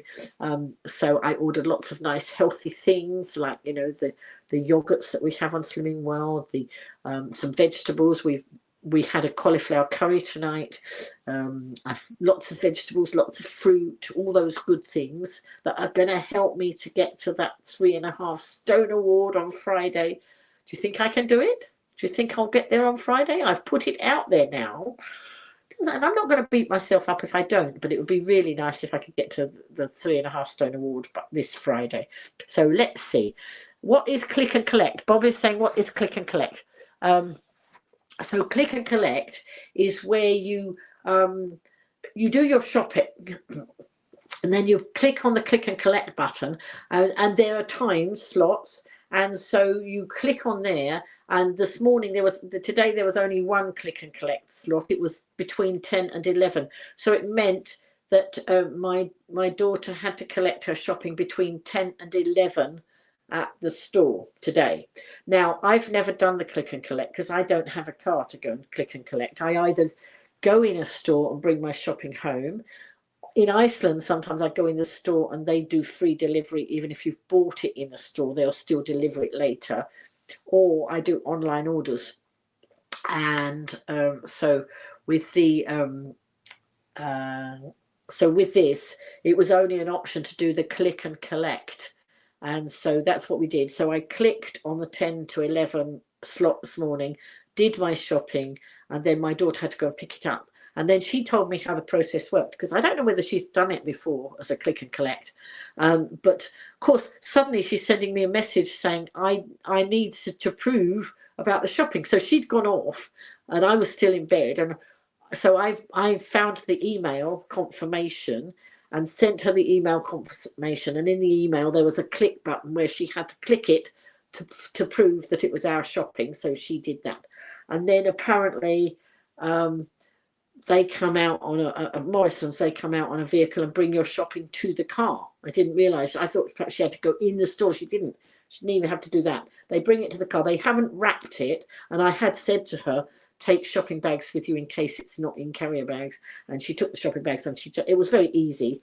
The guy had a big box with all the shopping in, and she's got a big vehicle, you know, one of those vehicles with a big boot. I mean, it's a big car because there are lots of them in this family, and he stood it in the boot of her car, and then it was easy just for her to transfer the shopping. So then she got home and we had lots of lovely stuff, but that won't last 5 minutes, you know, in a house with 7 of us. But she popped into Morrison's because I'd forgotten to order the Bovril, and one of the grandchildren loves Bovril, and Siri can't cope with the word Bovril. Bovril, for those of you who don't know, it's a bit like Marmite. It's that sort of yeasty extract thing, and we'd run completely out of Bovril. And one of the grandchildren did it, and I forgot to put it on the order. So she was going to go in the store, but she didn't want to spend much in the store because tomorrow she's got some new vouchers that start for the next week. And she's near the shops all the time anyway. And of course, we get cash back on our Morrison's order, except that yesterday the cash back didn't show. So top cash back, I've told lots of you about this. I have had, in nearly 2 years, I've had almost £600 back on things, cash back on things I'm going to buy anyway.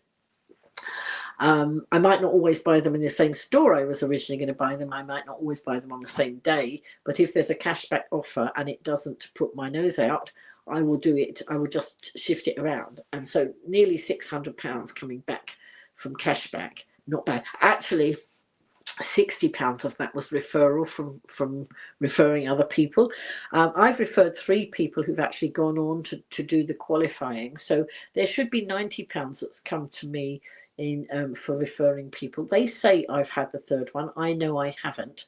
I've got to go back all the way through 2 years of history to work out and say, look, you say you've paid it to me, but show me where you've paid it to me, because I don't think you have. So anyway, that's for another day when I've got nothing else to do and I've got hours to spare to go through that. Not going to do it. I've got another one waiting. Somebody I signed up and did the qualifying, whatever they had to do to qualify. Oh, I think it's you, Susan, and so Susan should soon be getting the amount that they give a new person. So I think that's a tenner for you, Susan, coming soon, and I get the referral link, and they keep changing the amount of the referral links, but it's good. I mean, I don't mind. So it's sitting there pending. It's orange at the moment, and when they pay it to you, it goes green, and then that will be money coming, to me. And that's always helpful, but I only ever recommend things that I believe in. So I think some of you know me well enough to say I'm not going to recommend something to you just because I get a payment for it. I would do these things whether I did or whether I didn't, because they're so good. Susan saying her £10 is showing is available. Oh, if yours is available, maybe once I don't know how it works. Maybe once you've got it, or maybe it's about to show on mine as well, or maybe once you've claimed it, it comes on mine. I don't know, but I can see it's there and ready. Let's have a look. Right, okay. So I missed quite a few comments. I saw somebody come in just now. Baba Bui, good evening. That's somebody coming in on YouTube. Ian's saying, catch up soon, Lynn. Keep knitting and crafting in 2025. Your charity knitting and crafting always helps someone in need. Good night, flowers. There's some good night flowers. Look for you, Lynn. My belated Christmas gift, the flowers. Excellent. That's wonderful. And so Steve is saying hello to Bob and Baba. We don't have click and collect in Australia, says Bob. Heather's saying good evening to people coming in. That's very sweet of you sending Lynn virtual flowers, Ian. That's a nice. Oh, Heather's saying in the US they call it contactless pickup, not click and collect. So we all have different names, don't we? And Bob is saying I was referring to Bovril and Marmite. In Australia it's Vegemite. Okay, all these different phrases, but you know we all have these things. I mean, oh, one thing that you need to do if you don't know him. Michael McIntyre is one of our comedian, our stand-up comics here in the UK, and he is so funny, and he has compared things that you say in the US, Heather, and he said, you really need, I need to find the link and show you because I can't even begin to do it justice, but you know, we'll have a phrase and you'll have another phrase, and he takes the mickey out of the way the US say something. So you know, we have pavements, you have sidewalks, and he talks about walking on the side. That's not the funniest one. Some of them are so funny, but I can't actually remember it now. So I will try and find the link to Michael McIntyre talking about the phrases.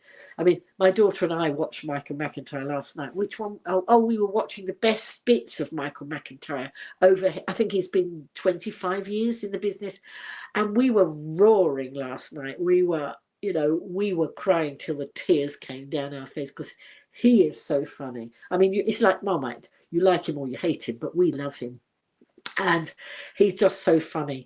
And those people who know him, if you just say Five Spice, a lot of people in the UK will giggle, and that's because he does a sketch about the jar of Five Spice that's always sitting in the cupboard and never comes up. It's just too hilarious. You know, I can't even begin to do it justice. But Michael McIntyre, if you want to know any of those things, send me a message. I'll put the links out on my page.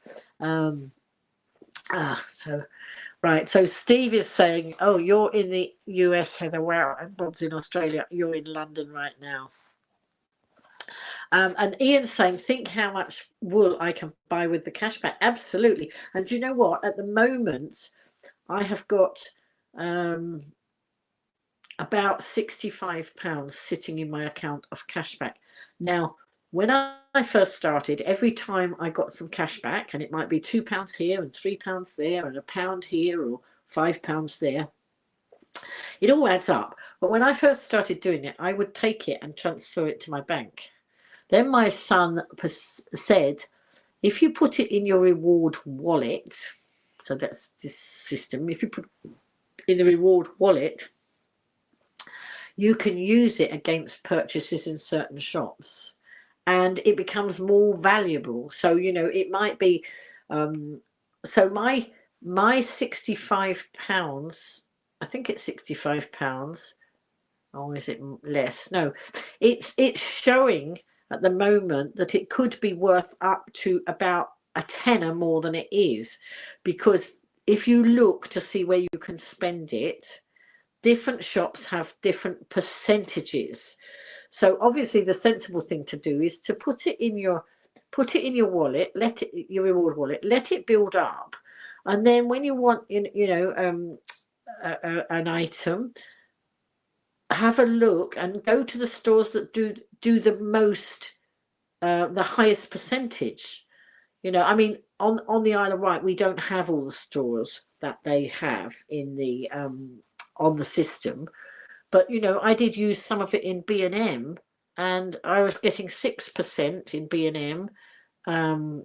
So that would, you know, it was worth more than whatever. So that the last time I did a B&M shop and I showed you all the things I bought, that was, I had been using the cashback like that. I'd used a voucher for my cashback, and it had made it more than it originally was. So I hope I didn't muddle you up with that. If I did, well, sorry about that. So look, there we are. Susan saying her £10 is showing as available. So there we are. You might want to put it in a reward wallet, and you either might want to put it in your bank, Susan, if you need it, or put it in a reward wallet, and it will show, you know, if you as they clear, as all the cashback amounts clear, and they all clear at different stages, and different shops clear them at different times. Pop them into your reward wallet and build it up. Maybe if you want to, you don't have to, and then you'll see that it's increasing in value. So Heather's in the US, there we go, and Bob's in Sydney, and Steve is at Alfie's at the moment, and he's originally from Brazil. I'm going to retain I was going to say something that my dad would have always said. I'll say it anyway, because you know that I'm comical. There was a phrase in the UK, and I think it was from a television program or something, and somebody might be able to prompt me, but whenever anybody said from Brazil, the next sentence that somebody would say is where the nuts come from. Now, I'm not suggesting that Alfie's a nut or anything like that, so please don't get it, but it's one of those things, you know, it triggers it in me, and I almost say it automatically without thinking, so I don't want anybody to think that I was being rude. Can you imagine all the accents? Yours is Cockney. Cool, blimey, governor. Okay. Check out The Strongest Man in the World from Invergordon, Tom the Albatross Stoltman. Okay. Steve saying he's never been to Sydney or the US. I have been to the US. I have not been to Sydney. I'm the only one in my family who's never been to Australia. I had the opportunity to go. No, I didn't have the opportunity. I had the invitation to go because I've got my aunt and uncle live there. They're now in their 90s, but I had the chance to go. Lots of my family went at various different stages, but at the time when I would have wanted to go, I think I was a single mum for some of that time. And also, if you're going to go to somewhere like that, you really need 6 weeks, not 2 weeks. And I could not find the time to actually go for 6 weeks that it would work. So I've never been.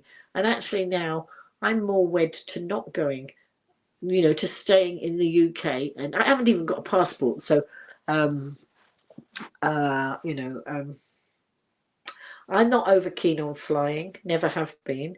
And Butlins, my holiday at Butlins is going to be really special with the family. So, right, that would be so funny. I'm not quite sure what would be so funny. I've lost the thread now. I've lost the thread. What was it? I'm trying to think. Oh, never mind. I can't see where that comment. If I Google it, it's not right. If you just looked Michael McIntyre up and you saw him do the one about the silent letters. Oh yes, he is. That was one of the ones that was on last night a bit. Yeah, absolutely. So there you are. Just Google the 5 Spice one. That's hilarious. And oh, I'm trying to remember what was making us laugh so much. We laughed so loudly that one of my granddaughters came downstairs just to see. I mean, you know, they're 17, the twins. But she came down to see what we were laughing at because we were so loud with our laughter. We were having such fun, you know, to the point where the tears run down your face. And that's, you know, that's a good program.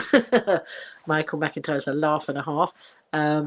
So Steve's watched the Michael McIntyre show on Netflix. So funny. I think he has a new one on Netflix too. Excellent. Right, let's have a look. Right. Happy shopping with cashback. Absolutely. Look, Steve's put where all the nuts come from. So, oh, he does know the phrase. Good, Steve, because I would hate to think that he thought I was being rude. It's just in my head, there are so many triggers to phrases from a long time ago. One of them is lean forward, Master Spy. And I might have told you this before, but it comes from one of those silly cartoon type things that we watched as children.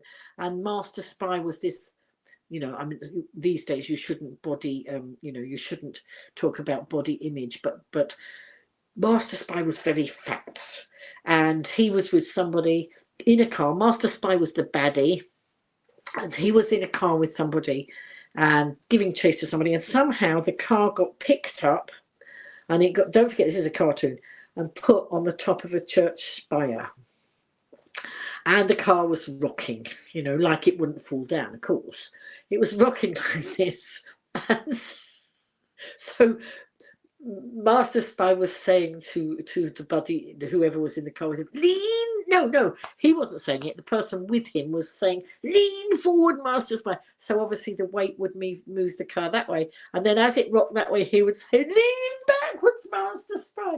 And these are the phrases, some phrases that my dad used to just trot out. And although my dad's been long since gone, it makes me remember my dad whenever these, you know, these silly phrases just get a trigger in my head. There's one of them about Babu.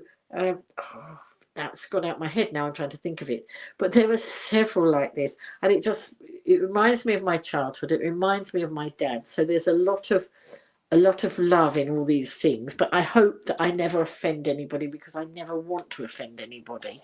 And you have to stop and think sometimes that you might say something that actually could be offensive. Never supposed to be. She shared Rod Stewart on the community page. Can't believe Rod is now 80. What year was Rod Stewart performing at the Isle of Wight? Did I spell Wight wrong? You did spell Wight wrong, but it doesn't matter. We know what you mean. Wight, as in the Isle of Wight, is W-I-G-H-T.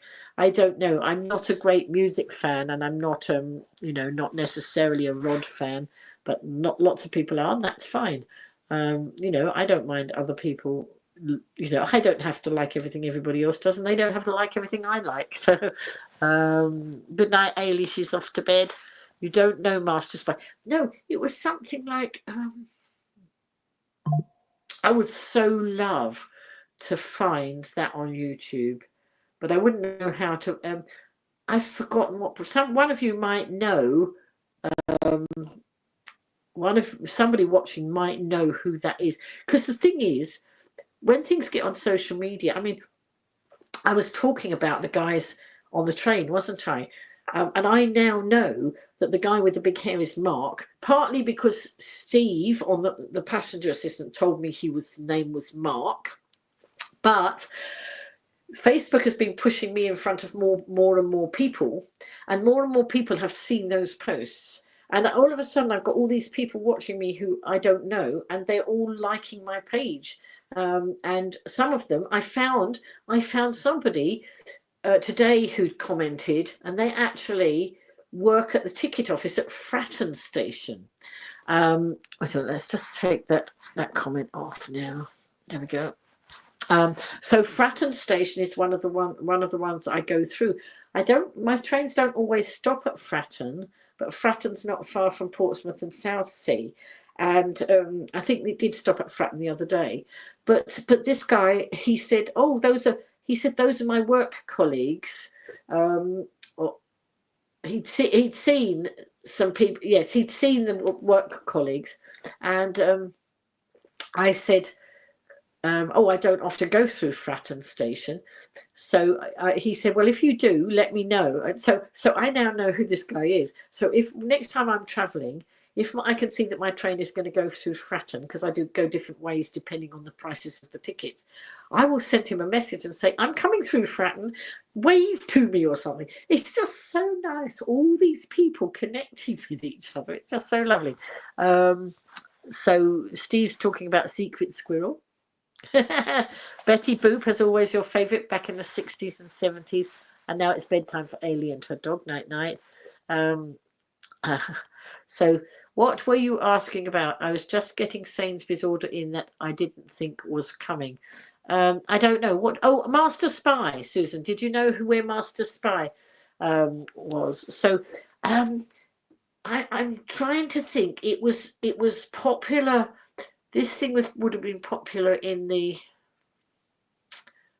I can't remember whether it was 60s, 70s. Master Spy.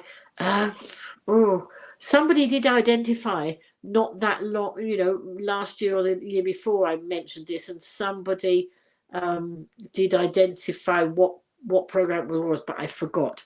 Lynn, I'm going to have to go in a minute. I'll be driving back home shortly. Well, please drive safely, Steve. Let us know that you've got back to your destination safely. Take care. I don't know if it's icy out there. It's pretty cold. Make sure you stay warm. Not something Susan's ever heard of. No, Susan, you're a lot younger than me. So it will be, it's something, you know, when I was a lot younger than I am now. But I'll try and find it. We'll try and track it down. I keep trying to say Star Trek, but of course it's not Star Trek. It was something like, no, I'm not even going to begin to find it. Anyway, I've got some things on my bed to show. So this was a present that my son and his fiance gave me. Look, you'll always be my bestie. Look, don't you love it? Bestie. I think, I don't know, I think it's coming back to front for you, I'm not sure. Bestie. Best tea. And I've got, they gave me this with some goodies inside it. And just keep being you. And there's some little charms in there that are bees. I don't know if you can see them. And it says being you. Well, of course, I used to run a network group called White Buzz. And I used to buzz around networking with other people. So that was one of my presents that I got. Now, you might have seen earlier in the week that I put a post up saying, somewhere I've got another pair of gloves like this. Hang on, wait a minute. That's it. Night, night, Steve. He's on his way. So when I went home from here to my house on the Isle of Wight, I had two gloves like this. I've also got two gloves like this. But when I was coming the other way, Ian's saying he forgot to ask, were you watching Dancing on Ice tonight? No, I didn't. I don't watch Dancing on Ice. Dancing on Ice, crack of a bag. Do you drink more tea than... Oh, no, no, I didn't watch that, and he loves that, My Little Bag. Hey, I wonder what the time is in the USA and Australia right now. It's 10 p.m. here. Steve, it's early in the morning in Sydney because... oh my goodness, my daughter's sending me a message, and if I go and look at the message, I think I go out of the broadcast. I'm not sure. I'm not sure what... Oh, wait a minute. It's 5:06 there, so hang on a minute, because my daughter obviously wants to ask me something. Let me go and ask her, because she's trying to send me a message on here. And if I try and take the message, I might cut her off. Hang on a minute. I might cut you off. No, just wait a minute. I'll be back. Talk amongst yourselves for a minute.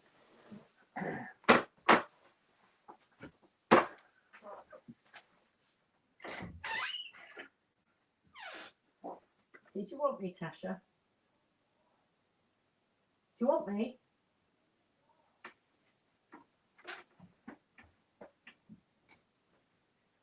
Did you message me? Sorry? Oh, is that all you're saying? I'm still broadcasting. Okay.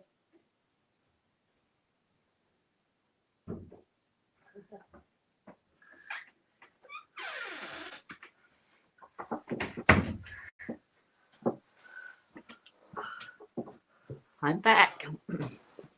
I am back. Sorry, it wasn't anything else.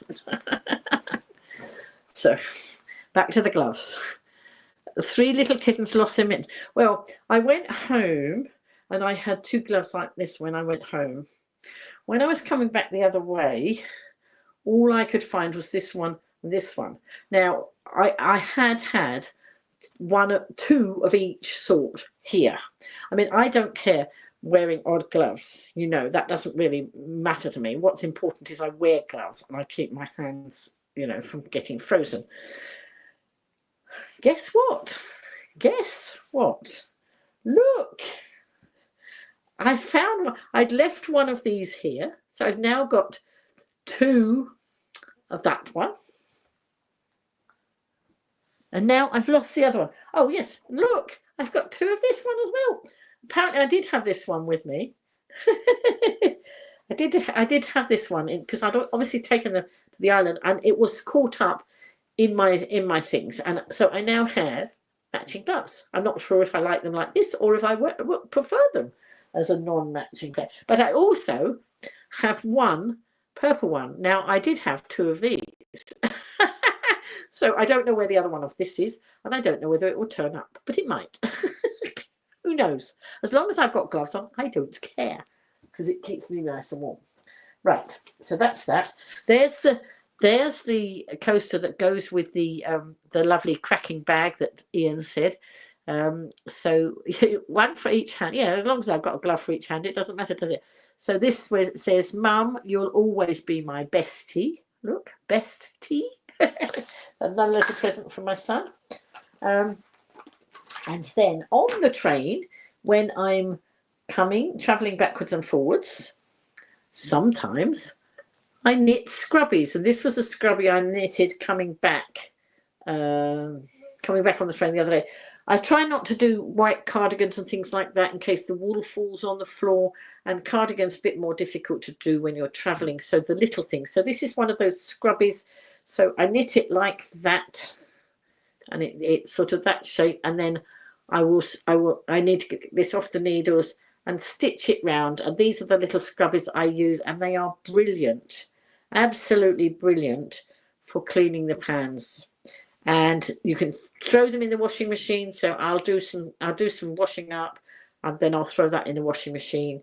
And I have a whole pile of these, all in lovely different colours, lovely sparkly with washing up scrubbies. So that's one of the things I've been doing. I have not yet gone back. What I need to do is sort myself out and go back to the cardigan for my second granddaughter. I've done the back of it. Sorry, I've done the back. There's me turning it around, thinking you can see the back of it if I turn it around. Duh. I think I need to go to bed. Look, not even over there. Look, you can't see. So I have knitted the back of this cardigan. I now need to knit the rest of it, because no, wait a minute. Is she 3? Yes, the 3-year-old's got hers. I now need to knit the one for the older girl. And I promised her I would. She saw her sisters, and I said I'll knit it and send it in the post. So I need to get on with it. It won't take long, but I don't want to do it when I'm traveling, because it's white fluffy wool like that one, but long sleeves. Like white fluffy wool, not good if you drop your wool on the train floor or anything like that. So that's not good. But I've bought some other knitting books back with me. So let's move some of these things. My future daughter-in-law asked me if I could make some, yes, absolutely, the keepsakes. Do you mean the scrubbies, or do you mean the is that what you mean, the scrubbies, Heather? Not sure. Anyway, my daughter-in-law asked me if I would make hats for the 2 little grandchildren, and I didn't have a lot of time at that point. I should have had a lot of time. I didn't want to bring a lot of heavy books with me. I will show you when I finished with it. I did. Oh, the sweater. Yeah, that's right. The sweaters. I did show the first one. I will put a picture up on my. Actually, I'll put it in there. If you join the GoLiveGranny community group, I'll put a picture in there, or I'll put it on my Facebook page again as well. They are gorgeous, and they are made of that wool that was red and white and green. I just cut all the white fluffy bits off it. I had those lovely big balls of wool, which I can show you, because there's one over there. Hold tight. Whoops, I haven't got much room for moving about here, but look. Oh, they were out of these mega balls. These balls are green and white, red and white, and white. So wait a minute, let's show you. Oh, look, inside that will be white, and then further in it will be green and white, or red and white and green and white. So these were those mega balls of wool that was such a good deal. I couldn't ignore it, but I wanted to make white cardigans. So I wound all the red wool off until it got to the white bit, cut the red bit off, wound the white into a ball on its own, cut it off from the rest of the wool. I just used the white from within. Then I made my son, some of you will have seen, I made him a gonk, because he loves gonks. So I used the red and white. I still have a few of these left. They were mega good deals. So anyway, they want hats. when my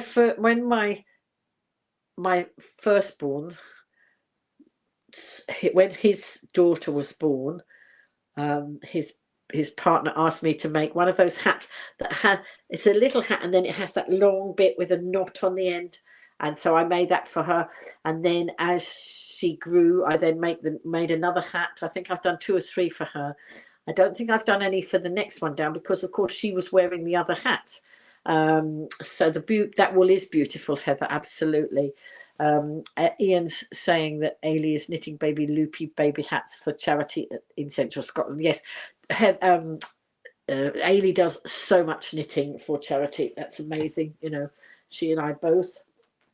So anyway, I wanted to find some toddlers hats, but I didn't have time. I don't know why I didn't get time to do it when I was home. When I went home, I did a lot of clearing and sorting out, which I've been wanting to do for ages in my flat. Then I wanted to find some hat patterns and bring them back, but I didn't want to bring all the books back because they're heavy. So I was going to find the hat patterns and photograph them, and I ran out of time. So I ended up bringing books back with me, but only a few. So that's quite a sweet hat, and there's some nice cardigans in. Look, that's quite a nice crossover cardigan. Can you see that one?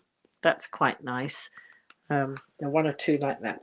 So although I thought this book was a bit old-fashioned, it's not. It's got some nice things in it, so that might suffice.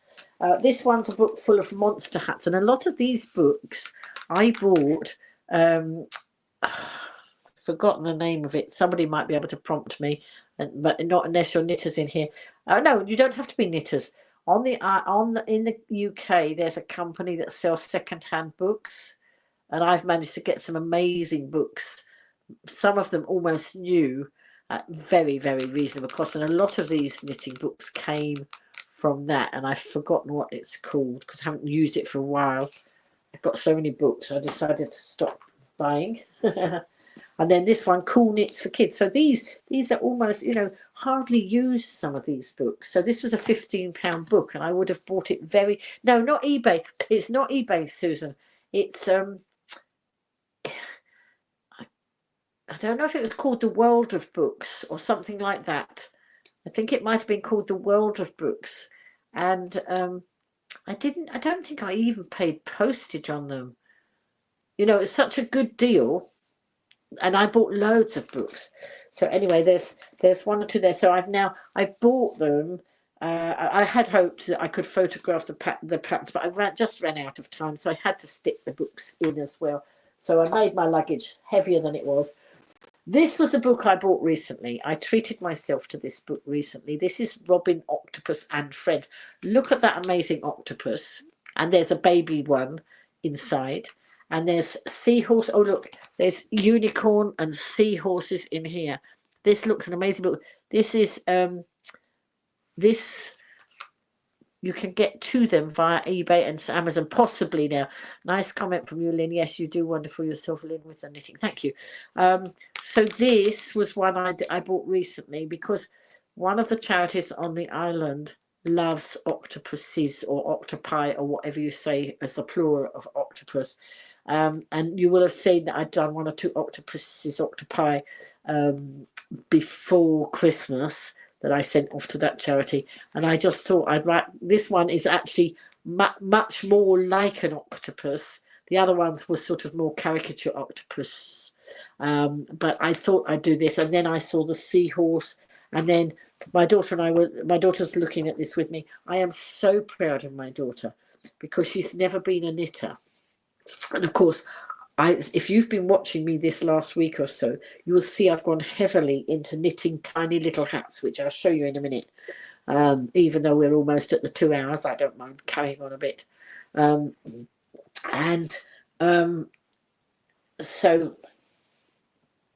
yes, what was I saying? Oh, hang on.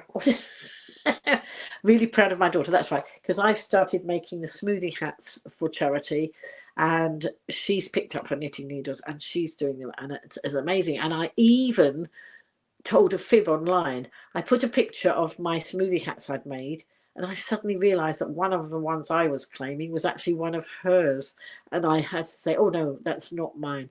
I had to own up because I don't want to claim things, because she's so proud and I'm so proud of her, because all it took was, you know, being inspired by watching me. And, you know, I love it when that happens. I don't set out to inspire anybody, but several people have taken up knitting because they've seen me do it. And now they're knitting for charity. That is really warms the cockles of my heart, because, you know, I love it. I love it so much. And I do it for charity. And I've loved knitting since I was a girl.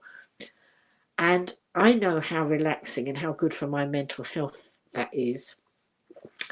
And now I see my daughter, well, my granddaughter, one of my granddaughters wanted the big fat wool for Christmas. So I bought that for her, and she has made herself a blanket that fits her bed, and she says it's so lovely and toasty warm. That'll be going to uni with her next year when she goes off, and I was so proud of that. And then one of the other granddaughters, so there were 3 granddaughters in this household and a grandson, and so the younger of, so there's the twins and then the younger one, and the younger one, she was doing lots of little crochet, and that was amazing, and I was so thrilled to bits. And then the other twin, she started knitting herself some leg warmers, and I was thrilled to bits, but she was going to run out of wool, and it was a specialist sort of wool that I had bought for a certain project when it was on offer. I bought it in one colour, and then I bought it in red and black because it was a sort of specialist wool. It was lovely. It had a sort of sheen to it. And when I went home, I said, I'd find her the rest of the red, and I didn't manage to find it. And I came back from home without the rest of the red, and I said, I didn't find it. Then she showed me the leg warmer that she'd already done, and I thought, well, she's got black here, red, and then black, and it was the red that was missing.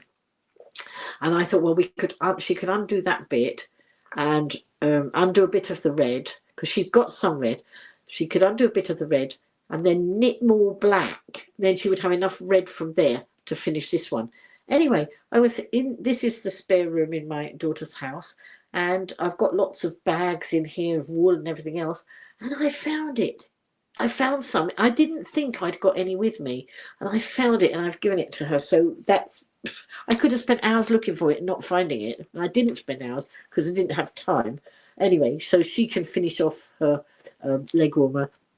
Heather's saying I'm a true and wonderful influence. Well, I just do it the way I learned. So the tourist people always buy an octopus for good luck. The ships will be arriving in March till October. I never knew that, Ian. That's interesting. Heather's saying there's such cute characters in that book. They are, aren't they? Look, Ian's put lots of pictures there of ships. Invergordon is a busy port because it is a free port for ships to come in. Oh, excellent. I didn't know that either. Every day is a school day. You learn lots of new things, don't you? So anyway, so I bought this book with me because I thought I don't know how long I'm here for. At some stage I might want to do that. And then my daughter and I were looking, and we loved the idea of the octopus. I think not the I like the octopus, but the unicorn I think is going to be a present for one of my granddaughters, one of the younger ones. Look, Charlie Unicorn. And I decided that actually unicorns need some sparkle on them.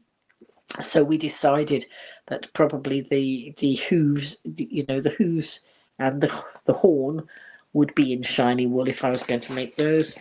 What else have we got in here? This is an amazing book. Look, Douglas Highland. That's a Highland cow. He's gorgeous. Douglas was my dad's name. Aussie Schnauzer. Look. Haven't knitted anything out of this one yet, but I will be. Amelia Turtle. Look. Who else have we got here? Erin Robin. Joan Seahorse. Look at that. They're all gorgeous, aren't they? Unicorn is for Scotland. Highlander cow is adorable. You're all coming in with lovely comments there. What's this one? This is a mini Chloe cat. And I'm in a house where there are 5 cats here at the moment. Or is it 6 now? I think 6 because they've had to take in one from a family member who's been in hospital. So that's cats. Chloe cat. Who else have we got? Penny snake. penny snake.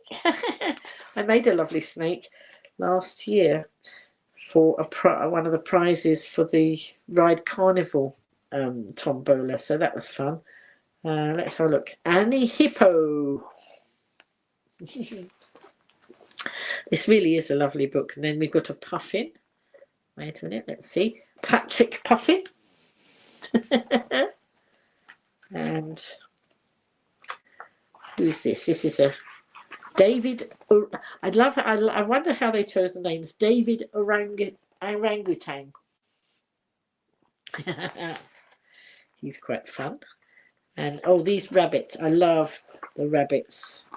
Look at these gorgeous rabbits. Highland cattle. And then there's the big octopus and the baby one. There we go. The book has so many characters that you don't usually. Yes, that's what was so interesting about it, Heather. It was, you know, a book of things that were quite interesting to see. Oh, there's one inside the front cover. There's another book being advertised, and it says Mabel Bunny and Co. I don't know if you can see that. Mabel Bunny and Co. So that looks like sheep and maybe cattle. I can't. And a bunny. Oh, I don't know. Lots of different ones. Let's see what else we've got in here. Because this is not the. What's this one? Oh no, the rest is just showing you all the techniques of how to do all the bits and pieces. So I will run, rabbit, run. So I will be, you know, having a go at. I like to dip in one project and then pop to another and backwards and forwards. So I never ever get bored. The other things, the other books that I brought with me, I made. Some of you will have seen me with these books a few years ago. So at Christmas, one of my somebody who used to be in the GoLiveGranny community, she gave me a calendar, and it was a calendar of knitted birds, and it was, I think it was this book. They were taken from this book, I'm sure. I think it was this. So there were 12 knitting patterns on a calendar from this book. And I just couldn't. So each month was a different pattern, knitting pattern, a bit like the ones I've got for the chocolate oranges this year and the 24 and 25 calendars, where there were 12 knitting patterns, one for each month. So on this, I think, is it this one? Yes, over 30 fun feathered friends for you to knit. So when I got the calendar and I'd only got 12 of the patterns, I desperately wanted the rest because I loved all the birds in here. Look, you know, robins and puffins and owls and blue tits and all sorts of different birds. And I just loved. So I bought the book. Okay, I bought the book. Has Kath just come into the? Did Kath just come into the broadcast? I didn't see. Are you there? Hello. Sorry? No. Have I got the cat, you mean? Yeah. No. I've only got books about birds and octopus. Are you doing your live? I am doing my live stream. Would you like me to show you something? My granddaughter's just going to show me something. I'm not going to let her come on screen because the family don't, you know, we don't do that. But she's got something. Right. My jar of stuff. You're not to come on screen, okay? Because Mummy and Daddy wouldn't love it. Oh, wow. Wowee. Oh, look, this is amazing.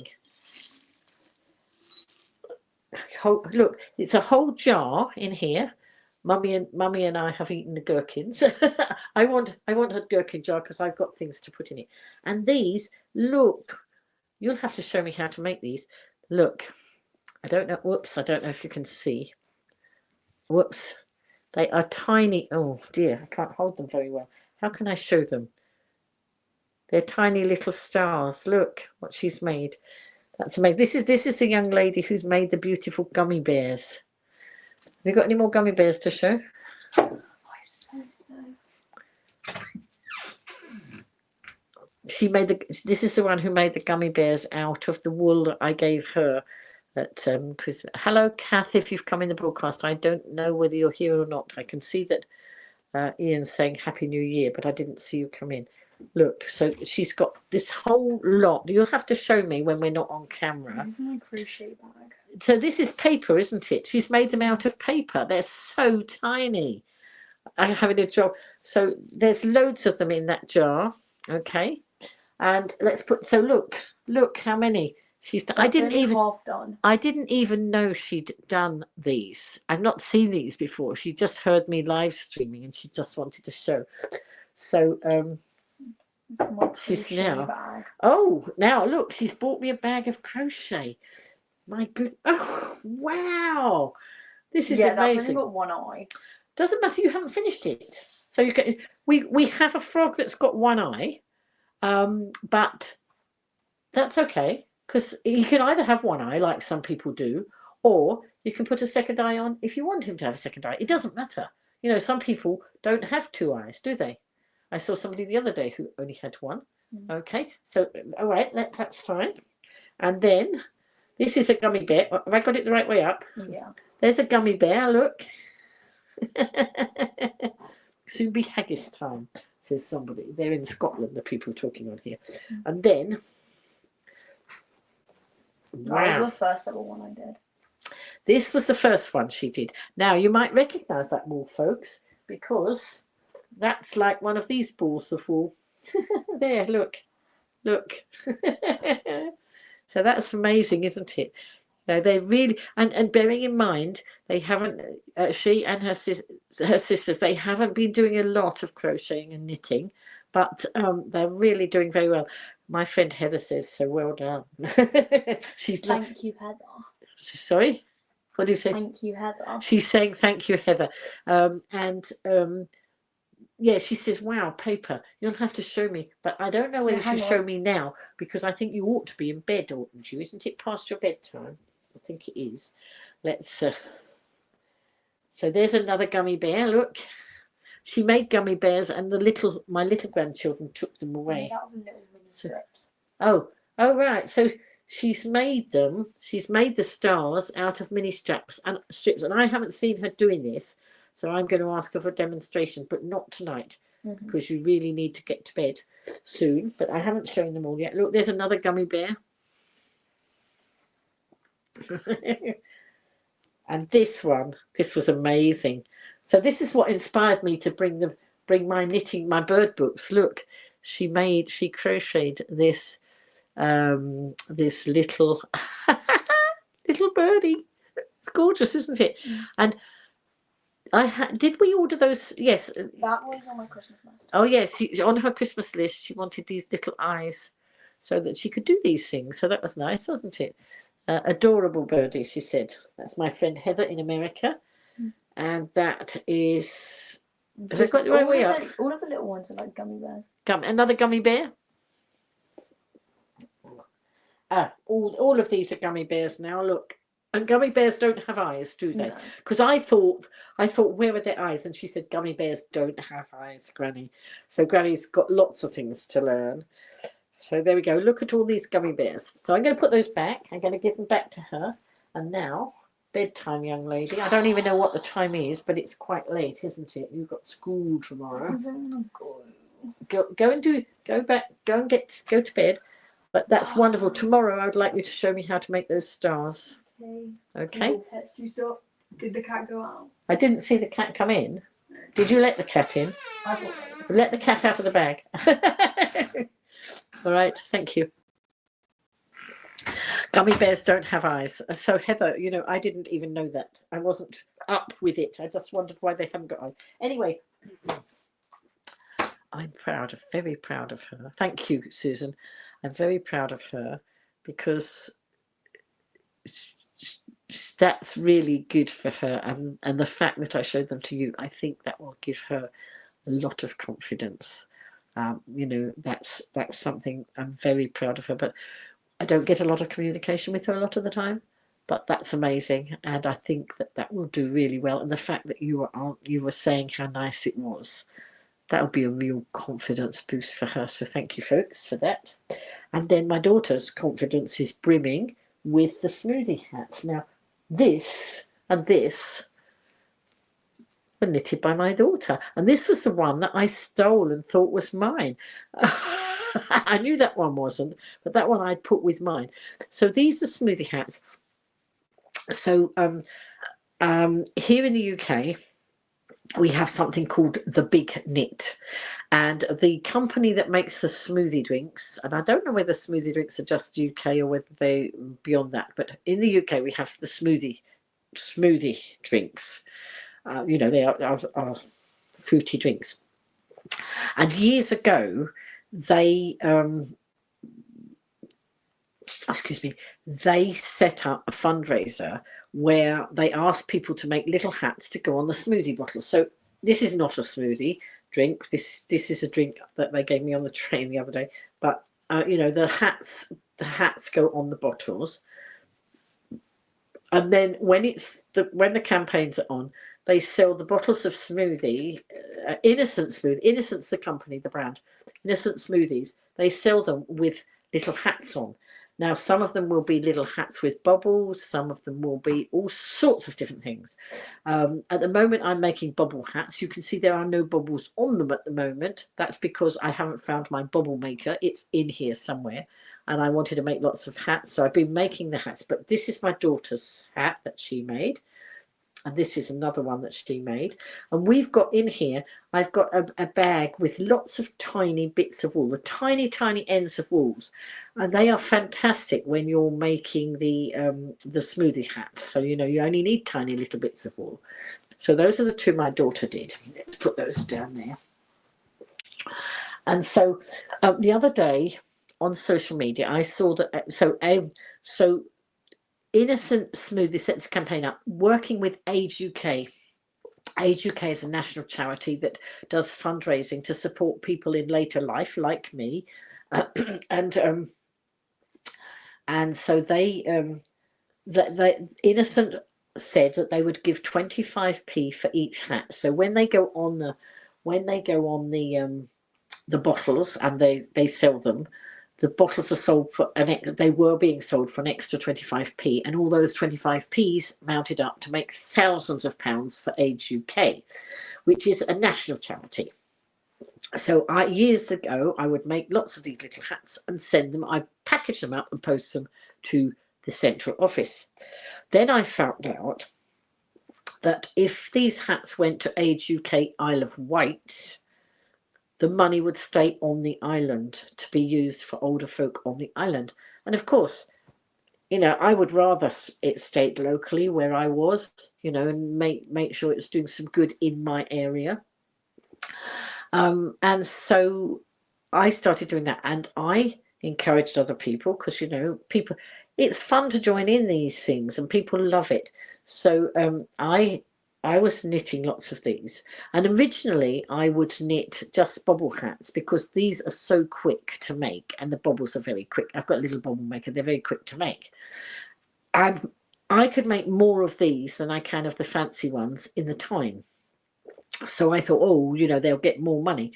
But then when I was doing more social media, I thought, you know what, people love to see me make different hats, you know, not just the bubble hats, but why don't I make some dragons, and why don't I make you know, some pencil ones, and why don't I make some unicorns and that. There are so many patterns. The campaign is called The Big Knit, and every time I talk into my phone it wants to put the big net because Siri doesn't listen to me properly. So it's The Big Knit, hashtag The Big Knit, and they've run this campaign for years and years. And loads and loads of money being, has been passed on to the charities. And the last campaign they did on the Isle of Wight, I was doing all my live streaming, my regular live streaming every night, and lots of people started watching me who were knitters, because Yvonne, who sometimes watches, you know, my very good friend Yvonne, sometimes she watches the replay, sometimes she watches us live. She shared me into all the knitting groups because she used to run a knitting shop, and long before I knew her, and because I was knitting, she shared it into all the knitting groups. Lots and lots of people who are knitters joined my live streams and the GoLiveGranny community. And so we had people during that time making all these smoothie hats and sending them. And Ian saying he remembers counting 200 smoothie hats that Ailey sent me. That's right. She had her hat full of sofas. Hang on, I'm just gonna say hello to Kath. Look, she says, can't stay, been celebrating her daughter's birthday. We'll catch up on replay. Happy New Year, Ian and everyone. Thanks, Kath. I'll chat with you privately. Hope you've had a wonderful day. Thanks for joining. So yes, so Ian, who's in Scotland and knows Ailey, he says charity begins at home, but he's seen Ailey do those. So in that campaign, the last campaign, people even started knitting who'd never knitted before. They wanted to join in. They wanted to be part of what the GoLiveGranny community did. I was absolutely thrilled because I wasn't telling people they had to do it, but people were being inspired by seeing me knit and other people knit.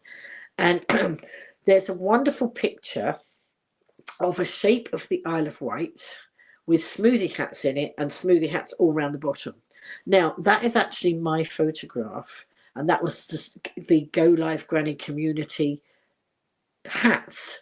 Now, unfortunately, that has been shared without people crediting. Now, I want the credit for the photograph because I want the Isle of Wight community to be credited. And when you use a photograph, you should always credit the person whose photograph it is. But also, you see, it represented the GoLiveGranny community and all those hats that we made as a group and the thousands we helped to raise for Age UK Isle of Wight.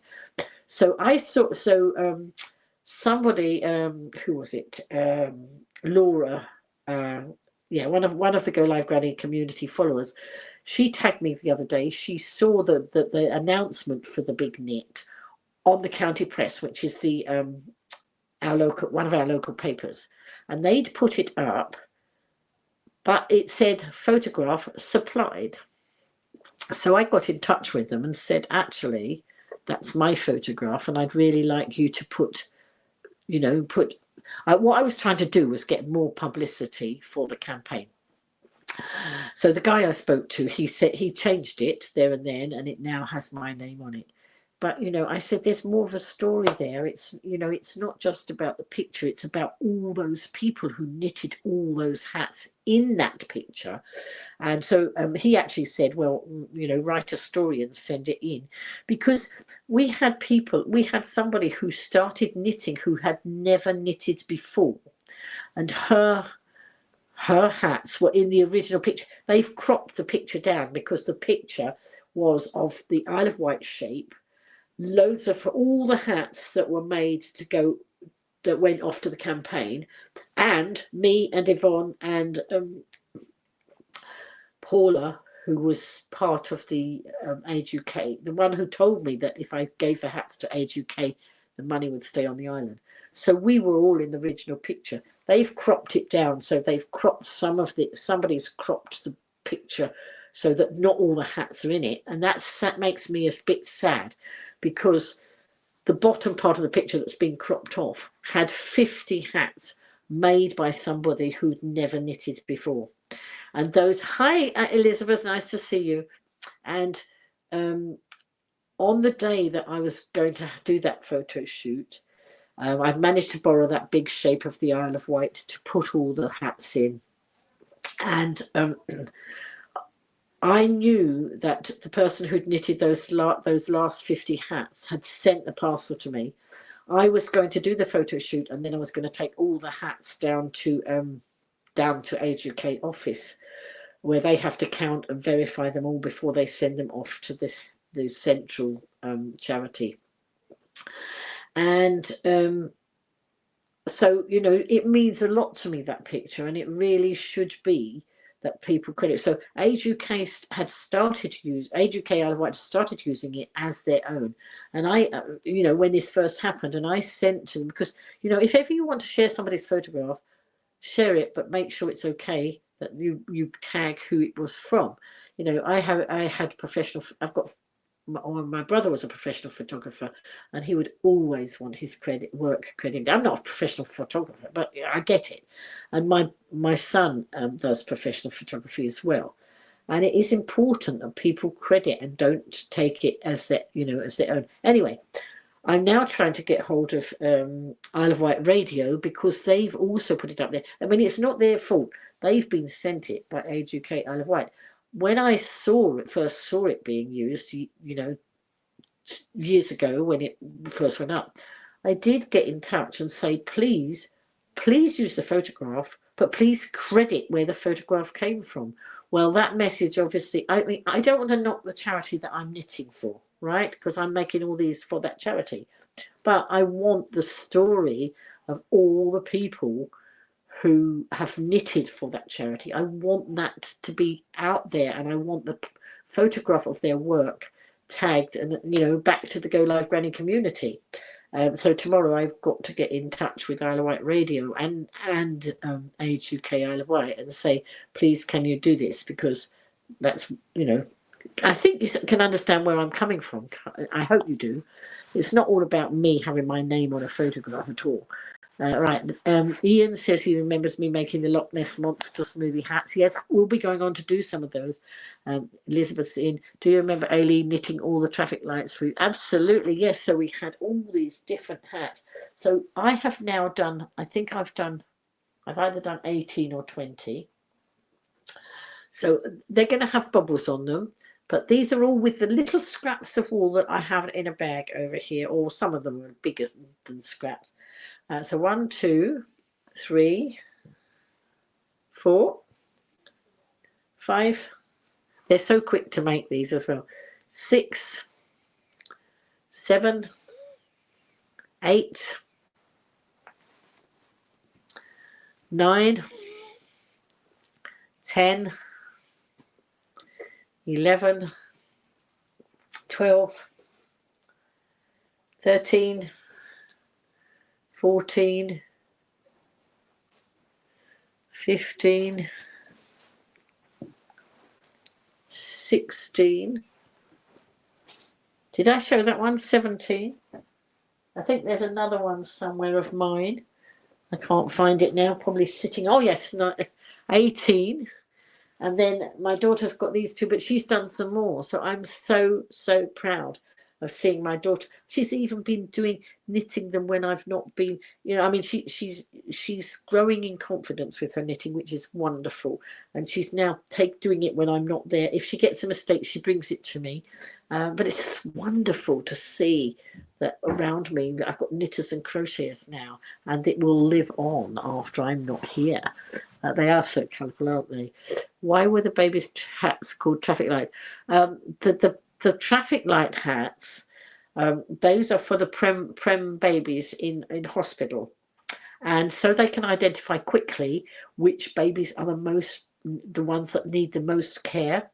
So these are babies that are very tiny and need lots in the NICU units. The babies where they need a lot of care and attention, and so they will put hats on the babies. So they'll put red, green, or amber on them, and that denotes which babies need the most help the most quickly. So the red hats are the babies who are most in danger, and the green hats are the ones not in such danger as the others. So you get the red ones the most in danger, the amber ones not quite as bad as these ones, and then the green ones, better than these. So it's a great way of identifying which babies need the most help most quickly, if you get my meaning. So I think I'm going to finish it. And we've been on here 2.5 hours. That's a long time. But I felt like I was quite up for doing that tonight. I don't know if I finished every story. I'm probably finished half the stories and not the other half. So Heather's saying that's a smart idea for the hats of the babies. It really is. I don't know who came up. It's such a simple idea. And I don't know who came up with that idea, but it is so simple, isn't it? Oh, no, I haven't finished. I was going to show you something else. I'm going to show you something else. Isn't that a wonderful idea? It is. Elizabeth saying it's a wonderful idea. So also this week, I got a box, and this has got craft stuff in it, as you might guess, and it's from Tonic Studios. Once a month, I have subscribed to the Tonic's craft kit, right?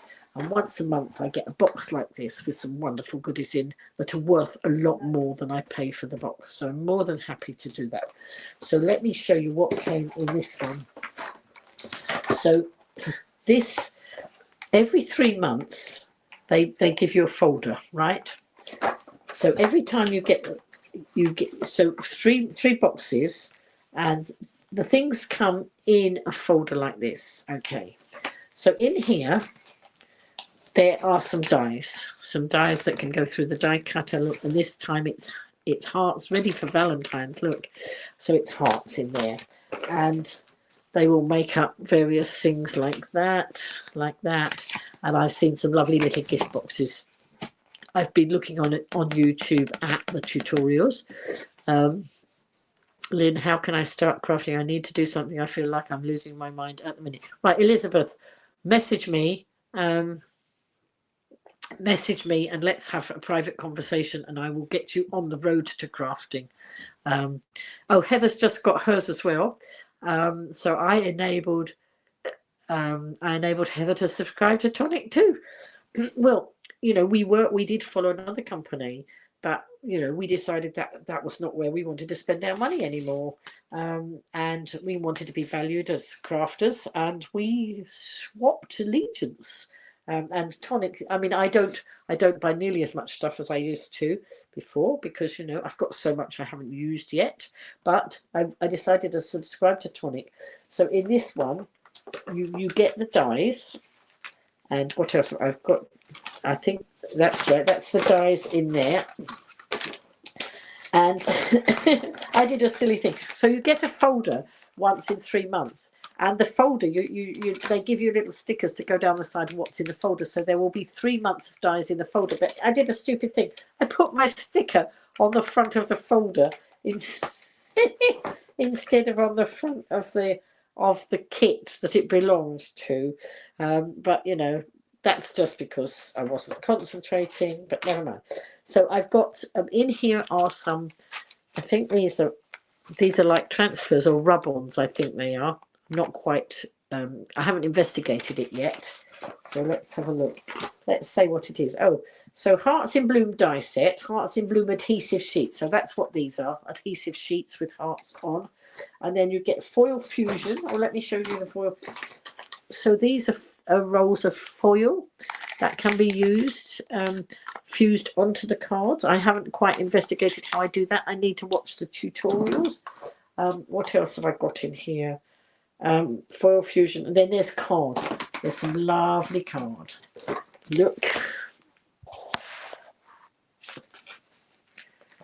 Right, so in this folder there's lots of nice cards. So there's different sorts of card. There's red card. These are weaved cards. There's that one's got a shine on it. This one's glitter card. I don't know if you can see that. Glitter card. And then what else have we got? That's another card. Beautiful card. And then there's a blush. That's got a sheen on it. That blush colour. And then there's an ivory one. And then there's some shiny card. Mirror card, they call it. So there's all of those. What else have I got in here? So I've got ivory white smooth card, bubblegum pink classic card, rose pink classic card, cherry red classic card, pearlescent card blushing pink, pearlescent card coffee cream, glitter card sugar crystal, and mirror card rose platinum. Then there's embellishments. Look at all this. So this makes little drops. You squeeze this out, and so it makes like little pearly drops. Okay, and then you let it dry, and you've got pearly drops. This is some glimmer paste. So that's some paste you put onto crafting, and that is all shiny. And this one is like a great big glue pen. There we go. Heather's saying you certainly do get so much more than when you pay for the kit. So if you paid for all this individually, it would be a lot more than the purchase of the kit. And the thing is, if you purchase a kit once a month, like I do, and this is £29.99 in the UK, but it then enables you to have 10% off anything else you buy from this company. And I have found some smashing things.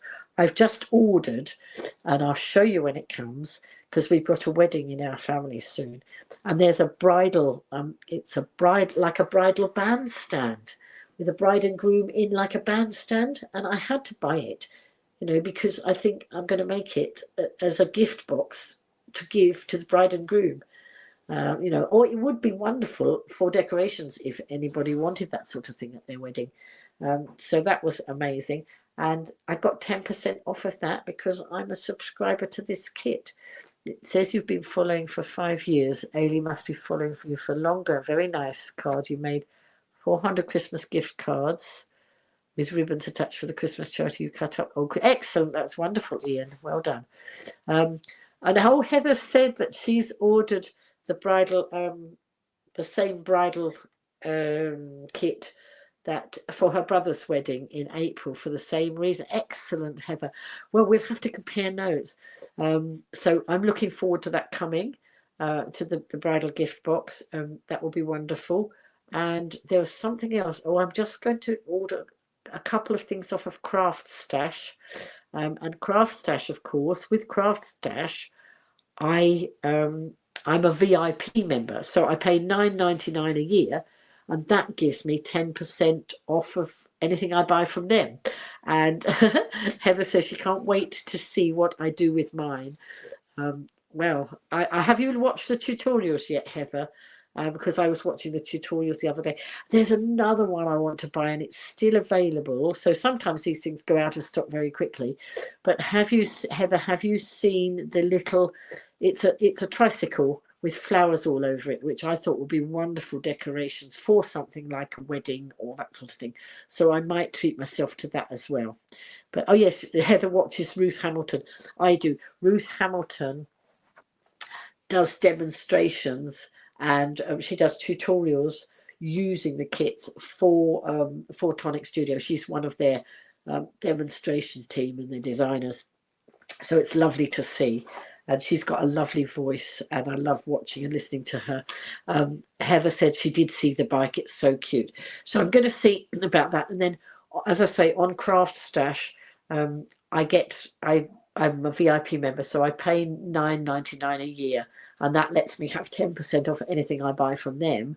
And also, when you're a VIP member, you get extra points. There's more benefits to it, and $9.99 a year is nothing much to pay for that sort of benefit. But also,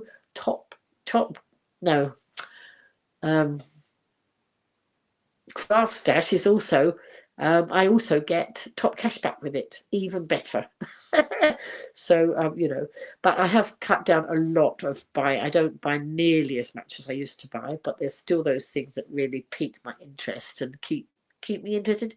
And also, you know, I'm hoping to sort out how to be able to live stream while I'm crafting, you know, so that I can have a camera down on the table where you can see me doing the crafting, but also one in the corner where I can see what's going on. Because obviously, if I've got the camera down on my hands, I then can't see what you can see, and I need to be able to know that you can see what you know, that I'm in shot and whatever. So I'm going to be seeing Tristan soon. He'll be sorting these things out for me. So Heather's saying she would love to watch me craft. Bearing in mind that 2 years ago I was so lacking in confidence in my crafting. I still can make mistakes. We all do, but actually, because I was so inspired watching other people, and I found such a love of crafting. When somebody said, would I do it? I said yes. But the thing is, I said yes months ago, started having my nails done so my nails were nice for the crafting, and then I've never done the crafting. So I really do need to do that.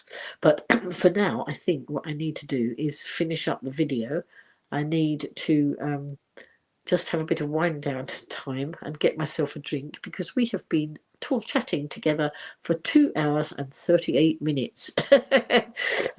Yes, and Heather says, actually this is true. Heather says she likes to see people's mistakes and show how they solved them or worked around them. Yes, and you know what is good? It shows people that, some people seem to think that people on live streams, their lives are so perfect, and of course they're not. That people will, some people will only show the best bits, but I like people to know that actually life doesn't always work out the way it's supposed to. But yes, find the workarounds, find the, sort it out, let people see that life is like that. I don't want people to ever think my life is perfect, because then they might think, oh well, it's all right for her. No, it's not perfect. It never has been perfect. It's just how you learn to deal with it. And if you've got lovely people around you, like like I have in my community, it certainly helps you. It really does, and I do appreciate all of you. And whether there's a few of you in here, whether there's a lot of you in here, it doesn't matter. I think coming together like this at least once a week is lovely, and I appreciate it. And that's why I give my time to do it. And it's been quite long tonight, longer than usual, but it is what it is. Ian saying, what do you do with your old Christmas cards? Some charities take. Yes, I haven't done much. I didn't actually have many Christmas cards this year, but that doesn't matter, because people need to cut back on those things. Heather says she truly appreciates and treasures me. Thank you, Heather. That's really nice. So it's a win-win. I mean, I know that when I live streamed, before I knew you, Heather, when COVID hit, it was really strange. I never set out to live stream from a bedroom or with these sort of things. I set out to live stream the Isle of Wight and all the carnivals and tell the world about that. And that's what I was going to do. I never had a vision of the future that it would change into what it is now. But of course, it was when the COVID hit and I could not go out and live stream carnivals, because there were no carnivals, because it didn't happen. It was when my community reached back to me and said, Lynn, we don't want you to stop live streaming. And then I just had to think out of the box, because I knew that we all needed each other to survive the pandemic. And you encouraged me as much as I encouraged you, those of you that were in the community back then, and we did it, and we came out the other side, and we had lots of friendships formed. A lot of those people don't watch me now because life goes off in other directions, but then new people have come in, and I just think it's just so nice, whether we know each other in person. And I mean, you're a bit of an advantage because you can see me. I can't see most of you. Some of the people in here I do know, because some of them live on the Isle of Wight and I have met them. But it's just nice. What a wonderful way we found of making more friendships. So yes, Ian's saying more people are sending Christmas cards online. They are. Anyway, I do need now to crack on. I need to knit some more smoothie hats before I go to bed. Probably can do 2 or 3 more before I go to bed, and tidy up the bed. Otherwise, I won't get in the bed because all the stuff's all over it now. Heather says she completely agrees with me. Yes, we do need each other, and it's just nice to it's nice to be nice, isn't it? In this world where we can be anything, be kind. And that's a message I'm always trying to put out, because there's some pretty unkind people around, and they're having some devastating effects on people's mental health. So I just want to put out that actually you don't have to listen to people who aren't being very nice. So just move on, scroll on by if you find people being not very nice, or I had people not being very nice to me. I just tell them to scroll on. If they don't like my broadcast, well, that's tough luck. They're not my target audience, are they? Anyway, Ian's saying, as Ailey would say, keep the faith. She's in bed with her dog 3 miles away from you. Excellent. She's tired. Well, I'm tired now. I don't know what the time is. It must be. So if it was 8:15, 8:15, 10, It must be about 11:15, is it? Or beyond that? No, it's more than that, isn't it? No, it might be about 11:15, I expect, by now. I can only see the time I've been live at the top of my screen.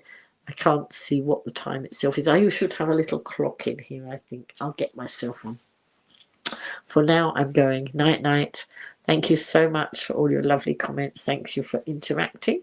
And all being well, I will see you next Sunday, unless I'm on a train or on a platform somewhere, waiting to go somewhere. I don't think I'm travelling next weekend. Oh, 11:05. Thank you, Susan. So I don't know that I'm travelling anywhere. I'm not quite sure. I know I'm going to go and see one of my sons, but that's not next weekend. So who knows? Just watch and see. It will soon be the 13th. Yes, it will. Or the 14th. No, it's still the 12th. It's Sunday the 12th now. So we're going to be heading into Monday the 13th soon.